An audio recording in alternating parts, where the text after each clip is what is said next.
മിനിയാന്ന് രാത്രി ഞങ്ങൾ ഡിസ്ചാർജ് ആയി വന്നു. എന്ത് പറ്റിയായിരുന്നു മിസ്സേ? പനിയും ബ്രീത്തിങ് പ്രോബ്ലം ഉണ്ടായിരുന്നു. പക്ഷെ വേറൊരു ഹിസ്റ്ററി ഉണ്ട് ആൾക്ക്. ഒരു ഓട്ടോ ഇമ്മ്യൂൺ ഡിസീസ് ഉണ്ട്, വാസ്കുലൈറ്റിസ് എന്ന് പറയും. ബ്ലഡ് വെസൽസ് ഇങ്ങനെ ചെറുതായിട്ട് പൊട്ടുന്ന ഒരു, ശരിക്കും പറഞ്ഞാൽ ലൈഫ് സ്റ്റൈൽ ഡിസീസ് ആണത്.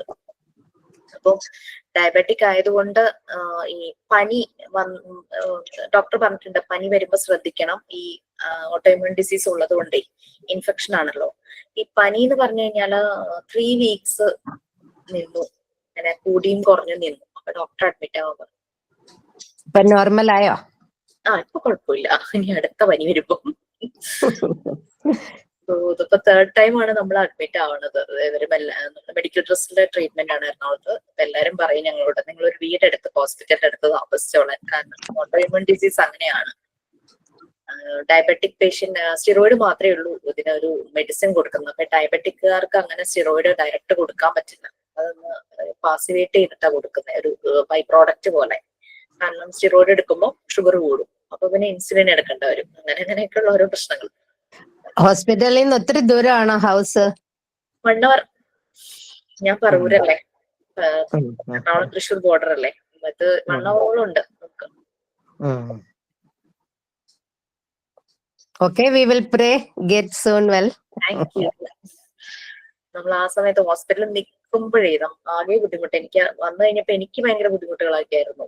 ഭയങ്കര ഒരു ബോഡി പെയിനും കാലിനൊക്കെ ഭയങ്കര പ്രശ്നങ്ങളൊക്കെ ആയിരുന്നു. എപ്പോഴും എന്റെ മാറിയിട്ടില്ല. അല്ലേലും എങ്ങനാ, രോഗിക്കല്ല, രോഗിയുടെ കൂടെ നിൽക്കുന്നവർക്ക് എപ്പോഴും effect.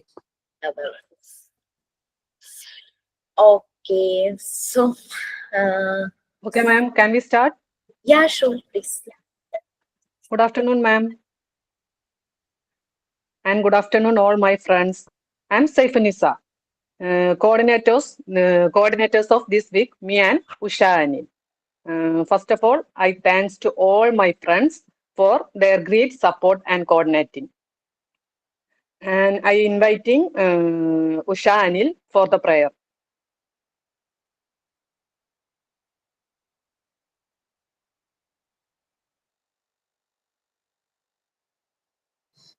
Okay.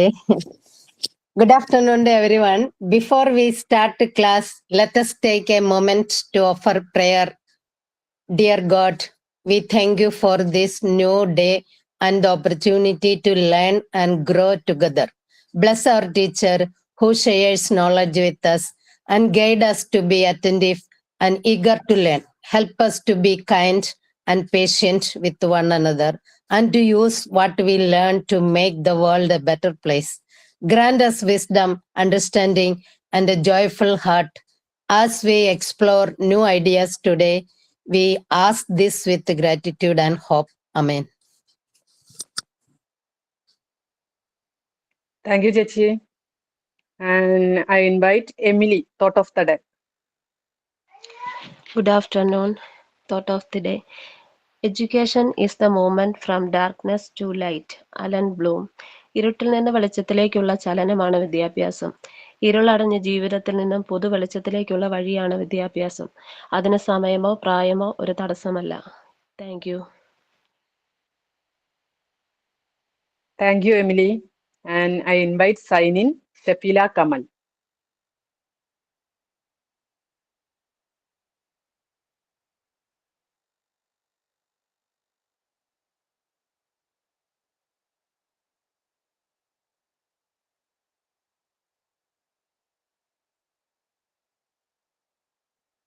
Shafila ille? Hello, ma'am. Good afternoon, everyone. How many fingers on one hand? How many fingers on one hand? How many fingers on one hand? Let's all count together. Let's all count together. 1, 2, 3, 4, 5. 1, 2, 3, 4, 5. 1, 2, 3, 4, 5. 1, 2, 3, 4, 5. How many fingers on two hand? How many fingers on two hand? How many fingers on two hand? Let's all count together. Let's all count together. 1, 2, 3, 4, 5, 6, 7, 8, 9, 10. 1, 2, 3, 4, 5, 6, 7, 8, 9, 10. 1, 2, 3, 4, 5. Clap, clap, clap your hands. Clap, clap, clap your hands. Clap, clap, clap your hands. Clap your hand with me. Thank you everyone. Okay.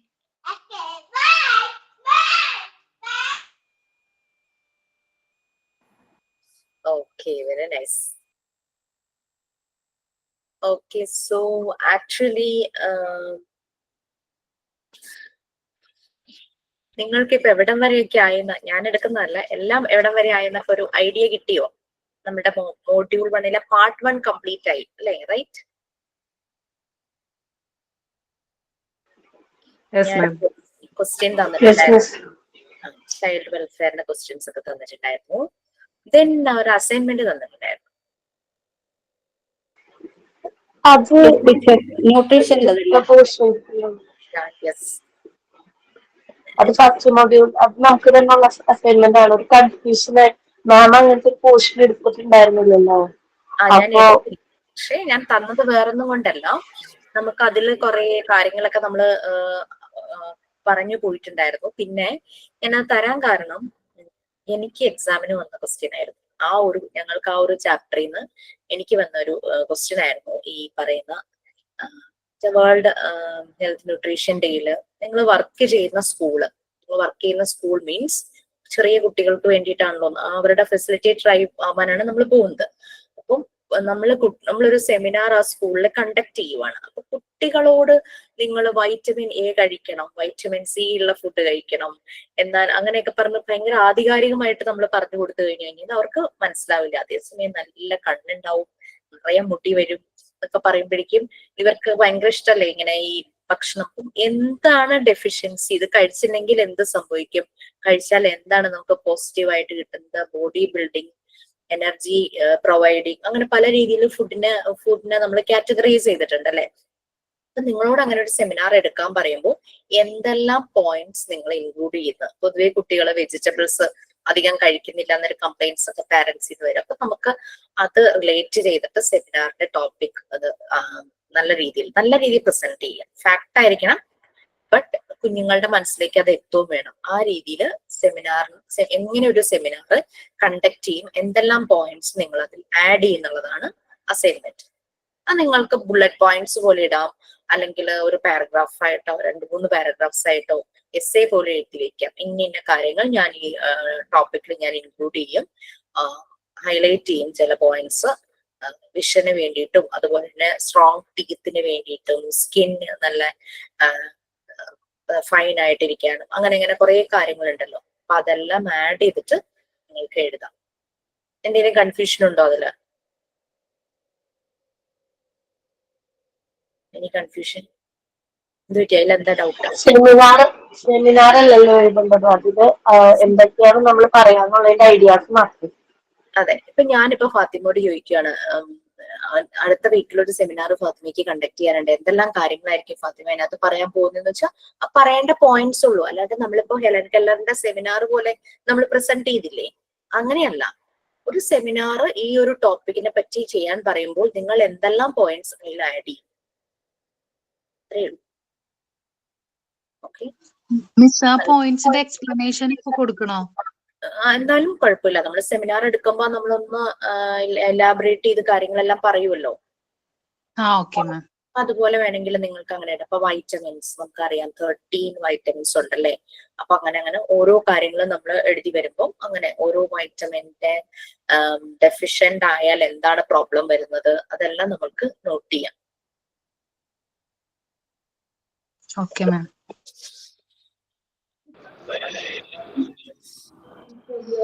So അതൊന്ന് search ചെയ്യണേ. വൈറ്റമിന്റെ details നിങ്ങൾക്ക് ഇല്ലെങ്കിൽ ഞാനൊരു link share ചെയ്യാം.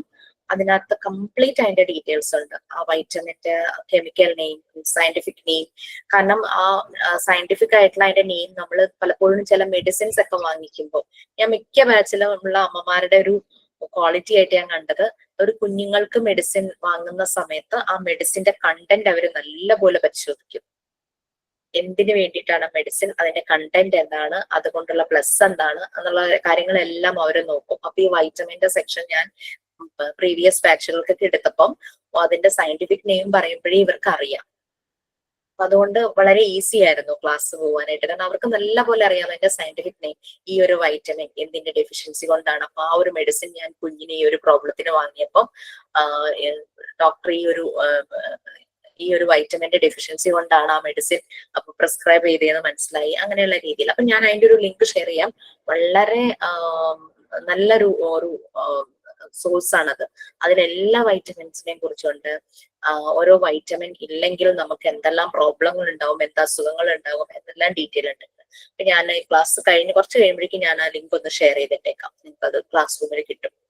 Okay, so അത് കിട്ടി കഴിഞ്ഞ് കഴിഞ്ഞാൽ എനിക്ക് തോന്നുന്നു ഈ ഒരു സെമിനാറിന്റെ കണ്ടന്റ്സ് എഴുതാനായിട്ട് എളുപ്പമായിരിക്കും.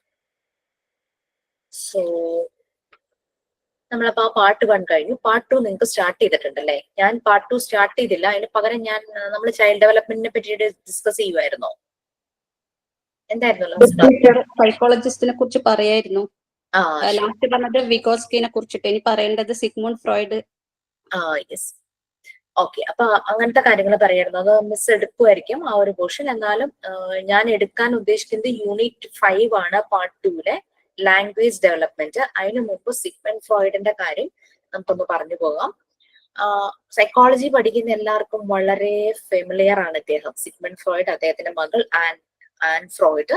ഇവരുടെ കോൺട്രിബ്യൂഷൻസ് വളരെ എന്താ പറയാ, വളരെ ഹെൽപ്ഫുൾ ആണ് ശരിക്കും സൈക്കോളജി സ്റ്റുഡൻസിനും നമ്മൾക്കും. മോണ്ടിസോറിയിൽ കൂടുതൽ ചൈൽഡ് സൈക്കോളജി ആണല്ലോ വരുന്നത്. ഞങ്ങൾക്ക് ഒരു പേപ്പർ തന്നെ ചൈൽഡ് സൈക്കോളജി എന്ന് പറഞ്ഞിട്ടുണ്ടായിരുന്നു. അതില് ഞങ്ങൾക്ക് വന്നൊരു ക്വസ്റ്റ്യൻ ആയിരുന്നു, നിങ്ങളുടെ മുന്നിൽ ഒരു കുട്ടി ബെക്ക് ചെയ്യുന്നത് കാണുവാണെങ്കിൽ വാട്ട് യു വിൽ ഡു. നമുക്ക് വന്ന ക്വസ്റ്റ്യൻസ് അതായിരുന്നു. അപ്പൊ ഞാൻ ഉദ്ദേശിക്കുന്നത് എന്റെ ക്വസ്റ്റ്യൻ പേപ്പർ അങ്ങനെ എന്റെ കയ്യിൽ ഇരിക്കുന്നുണ്ട്. അപ്പൊ എനിക്ക് വന്ന ക്വസ്റ്റ്യൻസ് എല്ലാം ഇൻ ബിറ്റ്വീൻ ഞാൻ അസൈൻമെന്റ് ആയിട്ട് നിങ്ങൾക്ക് തരും. അപ്പൊ നിങ്ങൾക്ക് ഓൺലൈൻ ഓഫ്ലൈൻ എന്നുള്ള ആ ഒരു കൺഫ്യൂഷനും മാറിക്കിട്ടും. നിങ്ങൾ ഓഫ്ലൈനിൽ പോയതുപോലെ ഒരു ഫീലിംഗ് കിട്ടും. അപ്പൊ ക്വസ്റ്റ്യൻസ് വെച്ചാൽ അവിടെ റൈറ്റ് റോങ് എന്നല്ല answer, what you think about it. ഓരോരുത്തരുടെയും തോട്ട് പ്രോസസ്സാണ്. അപ്പൊ നിങ്ങൾ ചിന്തിക്കാൻ തുടങ്ങും. നമ്മൾ ക്രിയേറ്റീവ് ആകും. അല്ലാതെ നമ്മളുടെ കണ്ടന്റിലുള്ള നമ്മൾ കുറെ പഠിച്ച് അത് പരീക്ഷ എഴുതുന്നതല്ല ഈ അസൈൻമെന്റ് ആയിട്ട് വരുന്നത്. സോ അപ്പൊ ഞങ്ങളിപ്പോ 10 കുട്ടികൾ ആ പരീക്ഷ എഴുതുവാണെങ്കിൽ, എക്സാം എഴുതുവാണെങ്കിൽ, ഞങ്ങളുടെ 10 പേരുടെയും വ്യൂസ് ഡിഫറെന്റ് ആയിരിക്കില്ലേ? അവിടെ ശരി തെറ്റെന്നല്ല ആൻസർ, നമ്മൾ എങ്ങനെ ചിന്തിക്കുന്നു, നമ്മൾ അതിനെ എങ്ങനെ നോക്കിക്കാണുന്നു, നമ്മളുടെ വ്യൂ പോയിന്റ് എന്താണ്, അതാണ്. അപ്പൊ അതിനനുസരിച്ചാണ് നമ്മൾക്ക് മാർക്ക് വരുന്നത്. ഓക്കെ, നിങ്ങൾക്ക് മനസ്സിലാവും കുറച്ചുകൂടെ കഴിയുമ്പോഴേക്കും. നമ്മൾ മോണ്ടിസോറി മെത്തേഡിലേക്ക് ചെല്ലുമ്പോഴേക്കും പാർട്ട് 3-ല് മറിയ മോണ്ടിസോറിയെ കുറിച്ച് ഷെറീന മിസ് നിങ്ങൾക്ക് ഇപ്പൊ എടുത്ത് തുടങ്ങിയിട്ടുണ്ട്. സോ പാർട്ട് 3 പ്യുവർലി മോണ്ടിസോറി മെത്തേഡാണ്. അത് ഒരു പകുതിയോളം പോർഷൻസ് കഴിയുമ്പോഴേക്കും നിങ്ങൾക്കൊരു സർവേ ഉണ്ട്, ഒരു പ്രോജക്റ്റ് ഉണ്ട്. അതിന്റെ ഡീറ്റെയിൽസും റെഡിയാക്കി വെച്ചിട്ടുണ്ട്. അപ്പൊ അതൊരു കുറച്ചൊന്നാവണം. മോണ്ടിസോറി മെത്തേഡ് എന്താണെന്ന് നിങ്ങളൊന്ന് മനസ്സിലാക്കിയാൽ മാത്രമാണ് ആ സർവേ ചെയ്യാനായിട്ട് പറ്റുള്ളൂ. സർവേ ഒന്നുമില്ല, ജസ്റ്റ് ഞാനൊന്ന് പറയാം. നമ്മളുടെ വീടുകളിലെ ചൈൽഡ് കെയർ സയന്റിഫിക് ആണോ, അതാണ് നിങ്ങൾ നടത്തേണ്ട സർവേ. അതിന്റെ ക്വസ്റ്റിനെയർ ഒക്കെ തരാം. ക്വസ്റ്റിനെയർ നിങ്ങൾക്കും വേണമെങ്കിൽ ആഡ് ചെയ്യാം. അപ്പൊ ഞാനൊരു 35 ക്വസ്റ്റ്യൻസ് ഉണ്ടാക്കി വെച്ചിട്ടുണ്ട്. ആ 35 ക്വസ്റ്റ്യൻസിൽ ചിലപ്പോൾ നിങ്ങൾക്ക് തോന്നും ഇത് റെലവെന്റ് അല്ല എന്ന് തോന്നിയാൽ നിങ്ങൾക്ക് അത് ഒമിറ്റ് ചെയ്യാം. പകരം നിങ്ങളുടേതായ എന്തെങ്കിലും ക്വസ്റ്റ്യൻ വേണം എന്നുണ്ടെങ്കിൽ ആഡ് ചെയ്യാം. ഞാനൊരു 7 years ബാക്ക് പഠിക്കുന്ന സമയത്ത് ഇലക്ട്രോണിക് ഗാഡ്ജറ്റ്സിന്റെ ഒന്നും ഉപയോഗം കുട്ടികളിൽ അമിതമായിട്ടുണ്ടായില്ലായിരുന്നു. ഈ കോവിഡിന് ശേഷമാണല്ലോ അത് കൂടുതലായി തുടങ്ങിയത്. അപ്പൊ ഞാൻ ആ ക്വസ്റ്റ്യൻ ഒന്ന് ആഡ് ചെയ്തിട്ടുണ്ട്, അത് റിലേറ്റഡ് ക്വസ്റ്റ്യൻ ആഡ് ചെയ്തിട്ടുണ്ട്. അപ്പൊ അങ്ങനെ നിങ്ങൾക്ക് ആ ക്വസ്റ്റ്യനെയറിലൂടെ പോകുമ്പോൾ ഏതെങ്കിലും തോന്നുന്നു ഇറ്റ്സ് നോട്ട് റിലവെന്റ്, ഇത് ആവശ്യമില്ല, ഈ ക്വസ്റ്റ്യൻ ആവശ്യമില്ല, നിങ്ങൾക്ക് അത് അങ്ങ് ഡിലീറ്റ് ചെയ്യാം. അപ്പൊ നിങ്ങൾക്ക് ഏതെങ്കിലും തോന്നുന്നുണ്ടോ അത് ആഡ് ചെയ്യാം. അപ്പൊ അങ്ങനെ survey it's up to you. നിങ്ങൾക്ക് എഡിറ്റ് ചെയ്യാം, ഇംപ്രൊവൈസ് ചെയ്യാം, എങ്ങനെ വേണമെങ്കിലും മാറ്റാം. ഞാനൊന്നൊരു ഐഡിയ തന്നേ ഉള്ളൂ, ഇതൊക്കെ ഒന്ന് ഓർത്ത് വെച്ചേക്കുക. അപ്പൊ നമ്മൾ ഫസ്റ്റ് റെക്കോർഡ് അല്ലേ നിങ്ങൾക്ക് തന്നിട്ടുള്ളൂ? ഫസ്റ്റ് റെക്കോർഡ് അല്ലേ എഴുതിയിട്ടുള്ളൂ? Yes teacher. അപ്പൊ അപ്പൊ നമുക്ക് ഓരോന്നും പതുക്കെ പതുക്കെ തുടങ്ങാം. അപ്പൊ അസൈൻമെന്റ് എന്ന് പറഞ്ഞു കഴിഞ്ഞാൽ തരുന്നത് പ്രിപ്പയർ ചെയ്ത് സബ്മിറ്റ് ചെയ്യേണ്ടതാണ്. അതേസമയം ആക്ടിവിറ്റി എന്ന് പറഞ്ഞു വരും. ഇപ്പൊ ഈ ലാംഗ്വേജ് ഡെവലപ്മെന്റ് പഠിപ്പിക്കുമ്പോൾ ചില ആക്ടിവിറ്റീസ് പറയും, അത് ചെയ്ത് കയ്യിൽ വെക്കണം. അത് സബ്മിറ്റ് ചെയ്യണ്ട, അപ്പൊ ഞാനിപ്പൊ ചെയ്യണ്ട, പിന്നെ എപ്പോഴെങ്കിലും നോക്കാം, അങ്ങനെ ചിന്തിക്കരുത്. ആ ഒരു ടൈമിൽ തന്നെ ചെയ്തു കഴിഞ്ഞാൽ ലാസ്റ്റ് ടൈം ആകുമ്പോൾ ഹറിബറി വരില്ല. ലാസ്റ്റ് നിങ്ങൾക്ക് ഒരു വൈവ സെഷൻ വരുമ്പോൾ ഈ പറഞ്ഞ ആക്ടിവിറ്റീസ് എല്ലാം എന്തെല്ലാം ചെയ്തു വെച്ചിട്ടുണ്ടോ അതെല്ലാം ആയിട്ടിരിക്കണം, ഇൻക്ലൂഡിങ് അവർ സ്നോ ഫ്ലേക്സ്. നമ്മൾ സ്നോ ഫ്ലേക്സ് ഒക്കെ ഉണ്ടാക്കിയില്ലേ, അപ്പം വൈവേലി ചോദിക്കാം, ജസ്റ്റ് ഷോ ദാറ്റ് പറഞ്ഞ ഏതെങ്കിലും ഒരു മെറ്റീരിയൽ നിങ്ങൾ ഉണ്ടാക്കി വെച്ചിട്ടുണ്ടെങ്കിൽ അതൊന്ന് കാണിക്കുമെന്ന് പറഞ്ഞു കഴിഞ്ഞാൽ നമ്മൾ റെഡി ആയിരിക്കണം അത് കാണിക്കാനായിട്ട്. സോ അതുകൊണ്ടാണ് അസൈൻമെന്റും ആക്ടിവിറ്റി സ്കിപ്പ് ചെയ്യാതെ തന്നെ ചെയ്യണം എന്ന് പറയുന്നത്. ഇറ്റ്സ് ഫോർ അസ്, നമുക്ക് വേണ്ടിയിട്ടാ. ഓക്കെ, മാർക്കിനല്ല, നമ്മളുടെ ഒരു ഡെവലപ്മെന്റ്, നമ്മളുടെ ക്രിയേറ്റിവിറ്റി, നമ്മളുടെ ഇമാജിനേഷൻ എല്ലാം ഒന്ന് കൂടുവാണ്. ശരിക്കും കുട്ടികളുടെ ഡെവലപ്മെന്റിൽ ഏറ്റവും കൂടുതലായിട്ട് ഇമാജിനേഷൻ ആൻഡ് ക്രിയേറ്റിവിറ്റിയാണ്. അതാണ് അവരുടെ സ്കില്ലിലേക്കുള്ള ഒരു വേ എന്ന് പറയണത്. സോ അതുപോലെ തന്നെ നമ്മൾ ആവുക. ഓക്കെ, ഇപ്പൊ സിഗ്മണ്ട് ഫ്രോയിഡിന്റെ ആണ് എന്ന് പറഞ്ഞ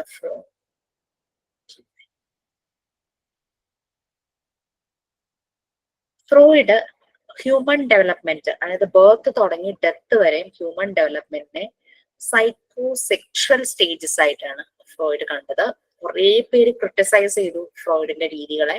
കാരണം ക്രിട്ടിസൈസ് ചെയ്യാനുള്ള ഒരു കാരണം എന്താന്ന് വെച്ചാല് ഫ്രോയിഡ് 2 കാറ്റഗറി ആയിട്ട് ഹ്യൂമനെ ഡിവൈഡ് ചെയ്തു, male and female. But actually Freud homosexual എന്നുള്ള ഭാഗത്തെ കംപ്ലീറ്റ്ലി അങ്ങ് ഡിസ്കാർഡ് ചെയ്തിട്ടാണ് ഈ ഹ്യൂമൻ ഡെവലപ്മെന്റിന്റെ സ്റ്റേജസ് പറഞ്ഞത്. ഫ്രോയിഡിനെ ആളുകൾ കൂടുതൽ ക്രിട്ടിസൈസ് ചെയ്യാനുള്ള കാരണം ഇതാണ്. നമ്മളിപ്പോ നമ്മളുടെ നാട്ടിലും പതുക്കെ ട്രാൻസ് അത് അവർക്ക് വേണ്ടിയിട്ട് പ്രത്യേകം പല എന്താ പറയാ ജോലിയിലാണെങ്കിലും ഈവൻ ആപ്ലിക്കേഷൻ ഫോമിൽ തന്നെ ഒരു കോളം വന്നു. നേരത്തെ മെയിൽ ഓർ ഫീമെയിൽ ആയിരുന്നു, ഇപ്പൊ അത് മാറി വേറൊരു കോളം കൂടെ ആയിട്ടുണ്ട്. സോ ആ ആക്സെപ്റ്റൻസ് ലെവൽ കൂടിക്കൂടി വരുവാണ്. ബട്ട് ഈ ആഫ്രിക്കൻ കൺട്രീസിലൊക്കെ അവർ പറയുന്നത് വേറെ 5 കാറ്റഗറീസ്, 5 കാറ്റഗറീസ് ഉണ്ടെന്നാണ് അവർ പറയുന്നത്. അവരെ സംബന്ധിച്ച് 5 കാറ്റഗറിയാണ് നോർമൽ. നമ്മളിവിടെ സ്ത്രീ പുരുഷൻ അല്ലെങ്കിൽ മെയിൽ ഫീമെയിൽ 2 കാറ്റഗറി പറയുമ്പോൾ അവർക്ക് അതിശയം. അവർ പറയുന്നത് നമ്മൾ നോർമൽ അല്ല എന്ന് പറയുന്നത്. It's not normal. Normal 5 categories ആണെന്നാണ് അവർ പറയുന്നത്. നമുക്കിപ്പോ ആ ഒരു സെഷനിലേക്ക് പോകേണ്ട ആവശ്യമൊന്നുമില്ല. ഫ്രോയിഡിന്റെ സ്റ്റേജസ് ഓഫ് ഡെവലപ്മെന്റിനെ ഏറ്റവും കൂടുതൽ ക്രിട്ടിസൈസ് ചെയ്യാനുള്ള ഒരു കാരണം ഇതായിരുന്നു. ഫ്രോയിഡ് ഹ്യൂമണിനെ 2 ആയിട്ട് ഡിവൈഡ് ചെയ്തു, 2 കാറ്റഗറീസിനെ കോൺസെൻട്രേറ്റ് ചെയ്തിട്ടാണ് ഡെവലപ്മെന്റ് സ്റ്റേജസ് പറഞ്ഞത്. That's not the right way എന്നാണ് ബാക്കിയുള്ളവർ പറഞ്ഞത്. അങ്ങനെ 5 സൈക്കോസെക്ഷൽ സ്റ്റേജസ് ആണ് ഫ്രോയിഡ് പറയുന്നത്. ഫ്രോയിഡ് പറയുന്നത് ഓരോ ഏജിലും, ബർത്ത് തുടങ്ങി ഡെത്ത് വരെ ഓരോ ഏജിലും പ്ലഷർ, സാറ്റിസ്ഫാക്ഷൻ ഹ്യൂമണിന് വരുന്നത് ഓരോ ഓർഗൺ ത്രൂ ഓരോ ഓർഗൺ ആണെന്നാണ് ഫ്രോയിഡ് പറയുന്നത്. അങ്ങനെ ബർത്ത് ടു 1 ഇയർ ആ ഒരു ടൈമിൽ, ആ ഒരു ഓറൽ സ്റ്റേജ്, ആ സമയത്ത് മൗത്താണ് ഈ ഒരു പ്ലഷറിന് കുട്ടിയെ ഏറ്റവും അധികം സ്റ്റിമുലേറ്റ് ചെയ്യുന്നത്. ലൈക്ക് സക്ക് ചെയ്യുന്നു, പാല് കുടിക്കുന്നു. അതിപ്പോ ഫീഡിങ് ബോട്ടിലാണെങ്കിലും ഭയങ്കരമായിട്ട് എൻജോയ് ചെയ്തിട്ടാണ് കുട്ടി ഫുഡ് എടുക്കുന്നത്, അല്ലെ? അപ്പൊ ദാറ്റ് മീൻസ് ആ ഒരു സമയത്ത് അത് ഏറ്റവും പ്ലഷറിന്റെ ഒരു പീക്കിലാണെന്നാണ് ഫ്രോയിഡ് പറയുന്നത്. നെക്സ്റ്റ് ഫ്രോയിഡ് പറയുന്നത് എനർ സ്റ്റേജ് ആണ്. എനർ സ്റ്റേജ് എന്ന് പറയുമ്പോൾ ഏജ് റേഞ്ച് 1 തുടങ്ങി 3 ഇയേഴ്സ് ആണ്. ആ ഒരു സമയത്ത് ബ്ലാഡർ ബവൽ മൂവ്മെന്റ്സ് അതിന്റെ കൺട്രോൾ അത് കുട്ടിക്ക് വരുന്നു. അതായത് പാരന്റ്സ് പോട്ടി ട്രെയിനിങ് കുട്ടിയെ നല്ല രീതിയിൽ തന്നെ പ്രാക്ടീസ് ചെയ്യിക്കുവാണെങ്കിൽ കുട്ടി ഭയങ്കര കോൺഫിഡന്റ് ആവുന്നതാണ് പറയുന്നത്. കാരണം അത് ആ ഒരു കറക്റ്റ് ടൈമിൽ ആ ഒരു രീതിയിൽ ഈ ഒരു മോഷൻ യൂറിൻ പാസ് ചെയ്ത് കഴിയുമ്പോൾ കുട്ടി ഭയങ്കര സാറ്റിസ്ഫൈഡ് ആവും, ഭയങ്കര റിലാക്സ്ഡ് ആവും, ഭയങ്കര ഒരു പ്ലഷർ അതിലൂടെ കിട്ടുന്നു എന്നാണ് സിഗ്മണ്ട് ഫ്രോയിഡ് പറഞ്ഞത്. സോ ആ ഒരു ഏജ് റേഞ്ചില് എനൽ സ്റ്റേജ് എന്ന് പറഞ്ഞത് ബവൽ ആൻഡ് ബ്ലാഡർ കൺട്രോൾ. അതേസമയം ഈ ബവൽ ആൻഡ് ബ്ലാഡർ കൺട്രോള് ശരിയായ രീതിയിൽ ആ ഒരു ബാലൻസിങ് ശരിയായില്ലെങ്കിൽ ആ കുട്ടി ഭയങ്കരമായിട്ട് ബുദ്ധിമുട്ടും. നമുക്കറിയാം ആഫ്റ്റർ 3 ഇയേഴ്സ് എന്ന് പറഞ്ഞാൽ ഒരു സ്കൂളിലേക്ക് പോകുന്ന സമയമാണ്. സോ അത് പൊട്ടി ട്രെയിനിങ് ശരിയായ രീതിയിൽ കിട്ടിയില്ലെങ്കിൽ ആ കുട്ടി ഭയങ്കര ഒരു ഡിസ്കംഫർട്ട് ഫീൽ ചെയ്യും, ഒന്ന് ഇൻഫീരിയർ ആവാനുള്ള ചാൻസസ് ഉണ്ട്. അങ്ങനെയൊക്കെ നോക്കുമ്പോൾ ഫ്രോയിഡിന്റെ ആ ഒരു ഒബ്സർവേഷൻസ് ഒക്കെ ഒരു ശരിയായ ഒരു ഡെവലപ്മെന്റിലേക്ക് തന്നെയാണ് പോയിന്റ് ഔട്ട് ചെയ്യുന്നത്. അപ്പൊ ഇൻഅപ്രോപ്രിയേറ്റ് ആയിട്ട് പാരന്റ്സിന്റെ റെസ്പോൺസ് ആണ് ഈ ഒരു നെഗറ്റീവ് ഔട്ട്കമ്മിന് കാരണം എന്നാണ് സിഗ്മണ്ട് ഫ്രോയിഡ് പറയുന്നത്. പാരന്റ്സ് ശരിയായ രീതിയിൽ പൊട്ടി ട്രെയിനിങ് കൊടുക്കുകയാണെങ്കിൽ കുട്ടിക്ക് സ്കൂളിൽ വെച്ച് ഈ ഒരു ബുദ്ധിമുട്ടുകൾ ഉണ്ടാകില്ല എന്ന് പറയും.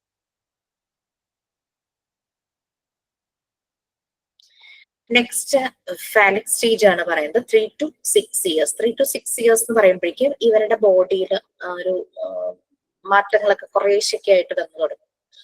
ഡിഫറൻസ്, മെയിൽ ഫീമെയിലിന്റെ ഡിഫറൻസ് അവർക്ക് നല്ലപോലെ മനസ്സിലാക്കും ഒരു 3 to 6 years ഒക്കെ ആകുമ്പോഴേക്കും. ഈ ഒരു ടൈമില് നിങ്ങൾക്ക് റിലേറ്റ് ചെയ്യാൻ പറ്റുമായിരിക്കും. ആൺകുട്ടികൾ ഭയങ്കരമായിട്ട് അമ്മയോട് ഭയങ്കര ക്ലോസ് ആയിരിക്കും. ബട്ട് അവർക്ക് ആ ഒരു സമയത്ത് ഇഡിപ്പസ് കോംപ്ലക്സ്. എന്താ ഇഡിപ്പസ് കോംപ്ലക്സ്? ആരാ ഇഡിപ്പസ്?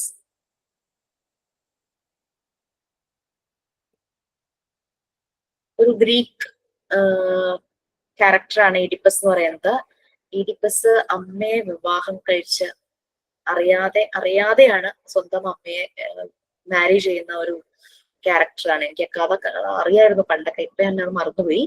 ഇഡിപ്പസ് കോംപ്ലക്സ് എന്ന് പറഞ്ഞു കഴിഞ്ഞാല് പാരന്റ്സ്, അച്ഛനും അമ്മയും തമ്മിലുള്ള അടുപ്പം ഭയങ്കര ജലസി ആയിട്ട് ഈ മോൻ കാണുന്നതാണ് ഇഡിപ്പസ് കോംപ്ലക്സ്. കാരണം അവൻ അമ്മയോട് ഭയങ്കര അറ്റാച്ച്ഡാ. ഇവിടെ എനിക്ക് റിലേറ്റ് ചെയ്യാൻ പറ്റുന്ന ഒരു കാര്യം എന്താന്ന് വെച്ച് കഴിഞ്ഞാല്, മോനെ ഇങ്ങനെയൊന്ന് ഇറിറ്റേറ്റ് ചെയ്യാനായിട്ട് ഹസ്ബൻഡ് പറയും ഇത് എന്റെ ഭാര്യ എന്ന് പറയും. അപ്പൊ മോൻ ഒരു 4 years ആ ഒരു ടൈമിലാട്ടോ. അപ്പൊ അവൻ പറയും ഇല്ല അത് എന്റെ ഭാര്യ എന്ന് പറയും. ബട്ട് ഒരു ആഫ്റ്റർ 6 years ഒക്കെ കഴിഞ്ഞപ്പോഴേക്കും ഇവന് ആകെ ഒരു നാണക്കേടായി. കാരണം ദിസ് ഇസ് മദർ എന്നുള്ള ആ ഒരു ഇത് കറക്റ്റ് വരുവാണ്. വൈഫ് എന്ന് പറയുന്നത് എന്താന്ന് ആൾക്ക് മനസ്സിലാവുകയാണ്. അപ്പൊ അങ്ങനെ ആ ഒരു സമയത്ത് ഇഡിപ്പസ് കോംപ്ലക്സ് ആണ്. അവർ സമ്മതിക്കില്ല നമ്മളെ തൊടാനും നമ്മുടെ അടുത്ത് വന്നിരിക്കുന്നതൊന്നും ഇങ്ങനെ സമ്മതിക്കില്ല. അതുപോലെ തന്നെ പെൺകുട്ടികൾക്ക് അച്ഛനോടൊരു അട്രാക്ഷൻ ഉണ്ടാവും. ദാറ്റ് ഈസ് എലക്ട്ര കോംപ്ലക്സ് എന്ന് പറയുന്നത്. അതായത് ഇവർക്ക് അവർക്കും അമ്മയോടൊരു ജലസ് ഫീൽ ചെയ്യും. രണ്ട് ആൺകുട്ടിയാണെങ്കിലും പെൺകുട്ടിയാണെങ്കിലും ഈ ഒരു കോംപ്ലക്സ് ഇവർക്ക് ഒരു ഏജിൽ ഉണ്ടാകുന്നാണ് പറയുന്നത്. സോ ഈ ഒരു ടൈമിൽ പറഞ്ഞല്ലോ അവരുടെ ബോഡിയിലെ ചേഞ്ചസ് അതെല്ലാം അവർ മനസ്സിലാക്കും. മെയിൽ ഫീമെയിൽ എന്നുള്ള ഒരു വ്യത്യാസം മനസ്സിലാക്കും. Next 6 to puberty. ആ ഒരു സമയം 6 to ഒരു പുബർട്ടിയിലേക്കൊക്കെ ഇപ്പൊ കുട്ടികൾ എത്തുമ്പോഴേക്കും നമ്മൾ കുറെ അവരെ സപ്പോർട്ട് ചെയ്യേണ്ട ഒരു സമയമാണ്. ലൈക്ക് അവർക്ക് കുറെ കൺഫ്യൂഷൻസ് ഉണ്ടാവും. നമ്മൾ തന്നെ ക്ലാരിഫൈ ചെയ്ത് ശരിയായ രീതിയിൽ ക്ലാരിഫൈ ചെയ്യുവാണെങ്കിൽ അവർക്ക് വേറെ പ്രശ്നങ്ങളൊന്നും ഉണ്ടാവില്ല. അവരുടെ ഇമോഷൻസിനെ അവർക്ക് കൺട്രോൾ ചെയ്യാൻ പറ്റും. പിന്നെ വളരെ സ്കിൽസ് ഇവരിൽ വരുന്ന ഒരു ടൈമാണ്. പാട്ട് പാടാൻ, ഡാൻസ് ചെയ്യാൻ, ചിലർക്ക് സ്പോർട്സിലായിരിക്കും. അങ്ങനെ ഇവരുടെ സ്കില്ല് ശരിയായ കൺസിസ്റ്റന്റ് ആയിട്ടുള്ള സ്കില്ല് തിരിച്ചറിയുന്ന ഒരു പ്രായം. ഇവരെ ആ സ്കില്ലിലേക്ക് നമ്മൾ ഡീവിയേറ്റ് ചെയ്ത് വിടുന്നു. ആ ഒരു ഇവരുടെ അപ്പൊ ഇമോഷൻ കൺട്രോൾസ് എല്ലാം ആ ഒരു അതങ്ങ് ഡീവിയേറ്റഡ് ആയിട്ട് പോകും. അതേസമയം ഈ ഒരു ടൈമിൽ എന്ന് പറഞ്ഞു കഴിഞ്ഞാൽ കുറച്ചുകൂടെ അവര് social skills, values, relationship with peer ഗ്രൂപ്പും അഡൾട്ടുമായിട്ടുള്ള ഒരു കണക്ഷൻ വരുന്നതാണ്. അവരുടെ ആ ഒരു പിയർ ഗ്രൂപ്പ് അല്ലെങ്കിൽ ഫ്രണ്ട്സിന്റെ സർക്കിൾ എന്ന് പറയുന്നത് ഹെൽത്തി ആണോ എന്ന് നമ്മൾ അറിഞ്ഞിരിക്കണം. നമ്മൾ അതിനെ കുറിച്ച് നല്ലപോലെ അവെയർ ആയിരിക്കണം. അതേസമയം ബോയ്സിൽ കാണുന്നൊരു പ്രത്യേകതയാണ് അവരെക്കാൾ പ്രായമുള്ള ആളുകളുമായിട്ടൊരു കൂട്ടുകൂടും. അത് ചില സമയത്ത് ഇത്തിരി പ്രശ്നമാണ്, ഒരു ഡേഞ്ചർ സിറ്റുവേഷൻ തന്നെയാണ്. കാരണം അങ്ങനെയുള്ള പല ഗ്രൂപ്പിനെയും ഞാൻ കണ്ടിട്ടുണ്ട്. ഇവരെ സംബന്ധിച്ച് ഇവർക്ക് പല കൺഫ്യൂഷൻസ് ഉണ്ടാവും. ഇവരത് വീട്ടിൽ നിന്നും അവർക്ക് ശരിയായൊരു അവയർനെസ് കിട്ടിയില്ലെങ്കിൽ ഇവർ നേരെ പോയിട്ട് ഒന്നുമില്ലെങ്കിൽ പീർ ഗ്രൂപ്പിലുള്ളവരോടോ അല്ലെങ്കിൽ ഈ പറഞ്ഞ എൽഡേഴ്സ് അവരോടോ അതായത് ചെറുതൊട്ട് സീനിയേഴ്സിനോടോ ചോദിക്കും. അപ്പൊ ചിലപ്പോൾ റോങ് മെസ്സേജുകൾ ഇവരിലേക്ക് എത്താനുള്ള ചാൻസസ് ഉണ്ട്. അപ്പൊ അതുകൊണ്ട് ഈ ഒരു സമയമുള്ള അവരുടെ എല്ലാ കൺഫ്യൂഷൻസും ക്ലാരിഫൈ ചെയ്യാനായിട്ട് നമ്മൾ റെസ്പോൺസിബിൾ ആണ് ആസ് എ പാരന്റ്. പിന്നെ ഇപ്പം ആൺകുട്ടികളിൽ കുറെ മാറ്റങ്ങൾ ഉണ്ടാവും, പെൺകുട്ടികളിൽ കുറെ മാറ്റങ്ങൾ ഉണ്ടാവും. പെൺകുട്ടികളുടെ അത് അമ്മമാര് നല്ലതുപോലെ അത് ടേക്ക് കെയർ ചെയ്യും. പക്ഷെ പലപ്പോഴും റെയർ കേസസ് ഞാൻ കണ്ടിട്ടുണ്ട്. ഈ ആൺകുട്ടികളെ ഈ ഒരു സമയത്ത് അവർക്ക് കാര്യങ്ങൾ പറഞ്ഞു കൊടുത്ത് സപ്പോർട്ട് ചെയ്യാനായിട്ട് പലപ്പോഴും ഫാദർ സൈഡിൽ നിന്നൊരു സ്റ്റെപ്പ് ചില പാരന്റ്സിന്റെ ഇവിടെ ഉണ്ടാകാറില്ല. അയ്യോ ഇത് ഞാൻ പറഞ്ഞു കൊടുക്കാനോ, ഞാനൊക്കെ സ്ഥിരം കേട്ടിട്ടുള്ള ഒരു വല്ലതിയാ, ഞാനെങ്ങനെ ഇത് പറഞ്ഞു കൊടുക്കുന്നത്, അങ്ങനെ ഒരു ഫാദർ സൈഡിൽ നിന്ന് വരും. സോ ഒന്നും വിചാരിക്കേണ്ട, ആൺകുട്ടികളുടെ അടുത്ത് അമ്മയ്ക്ക് വളരെ ക്ലോസ് ആയിട്ട് നിന്നുകൊണ്ട് ഈ കാര്യങ്ങളെല്ലാം പറഞ്ഞു കൊടുക്കാം. ഞാൻ എക്സ്പീരിയൻസ് ചെയ്ത കാര്യമാണ്. എൻ്റെ ഒരു ഫ്രണ്ട് ഉണ്ട്, ബാംഗ്ലൂരുള്ളതാ, 2 ആൺമക്കളാ.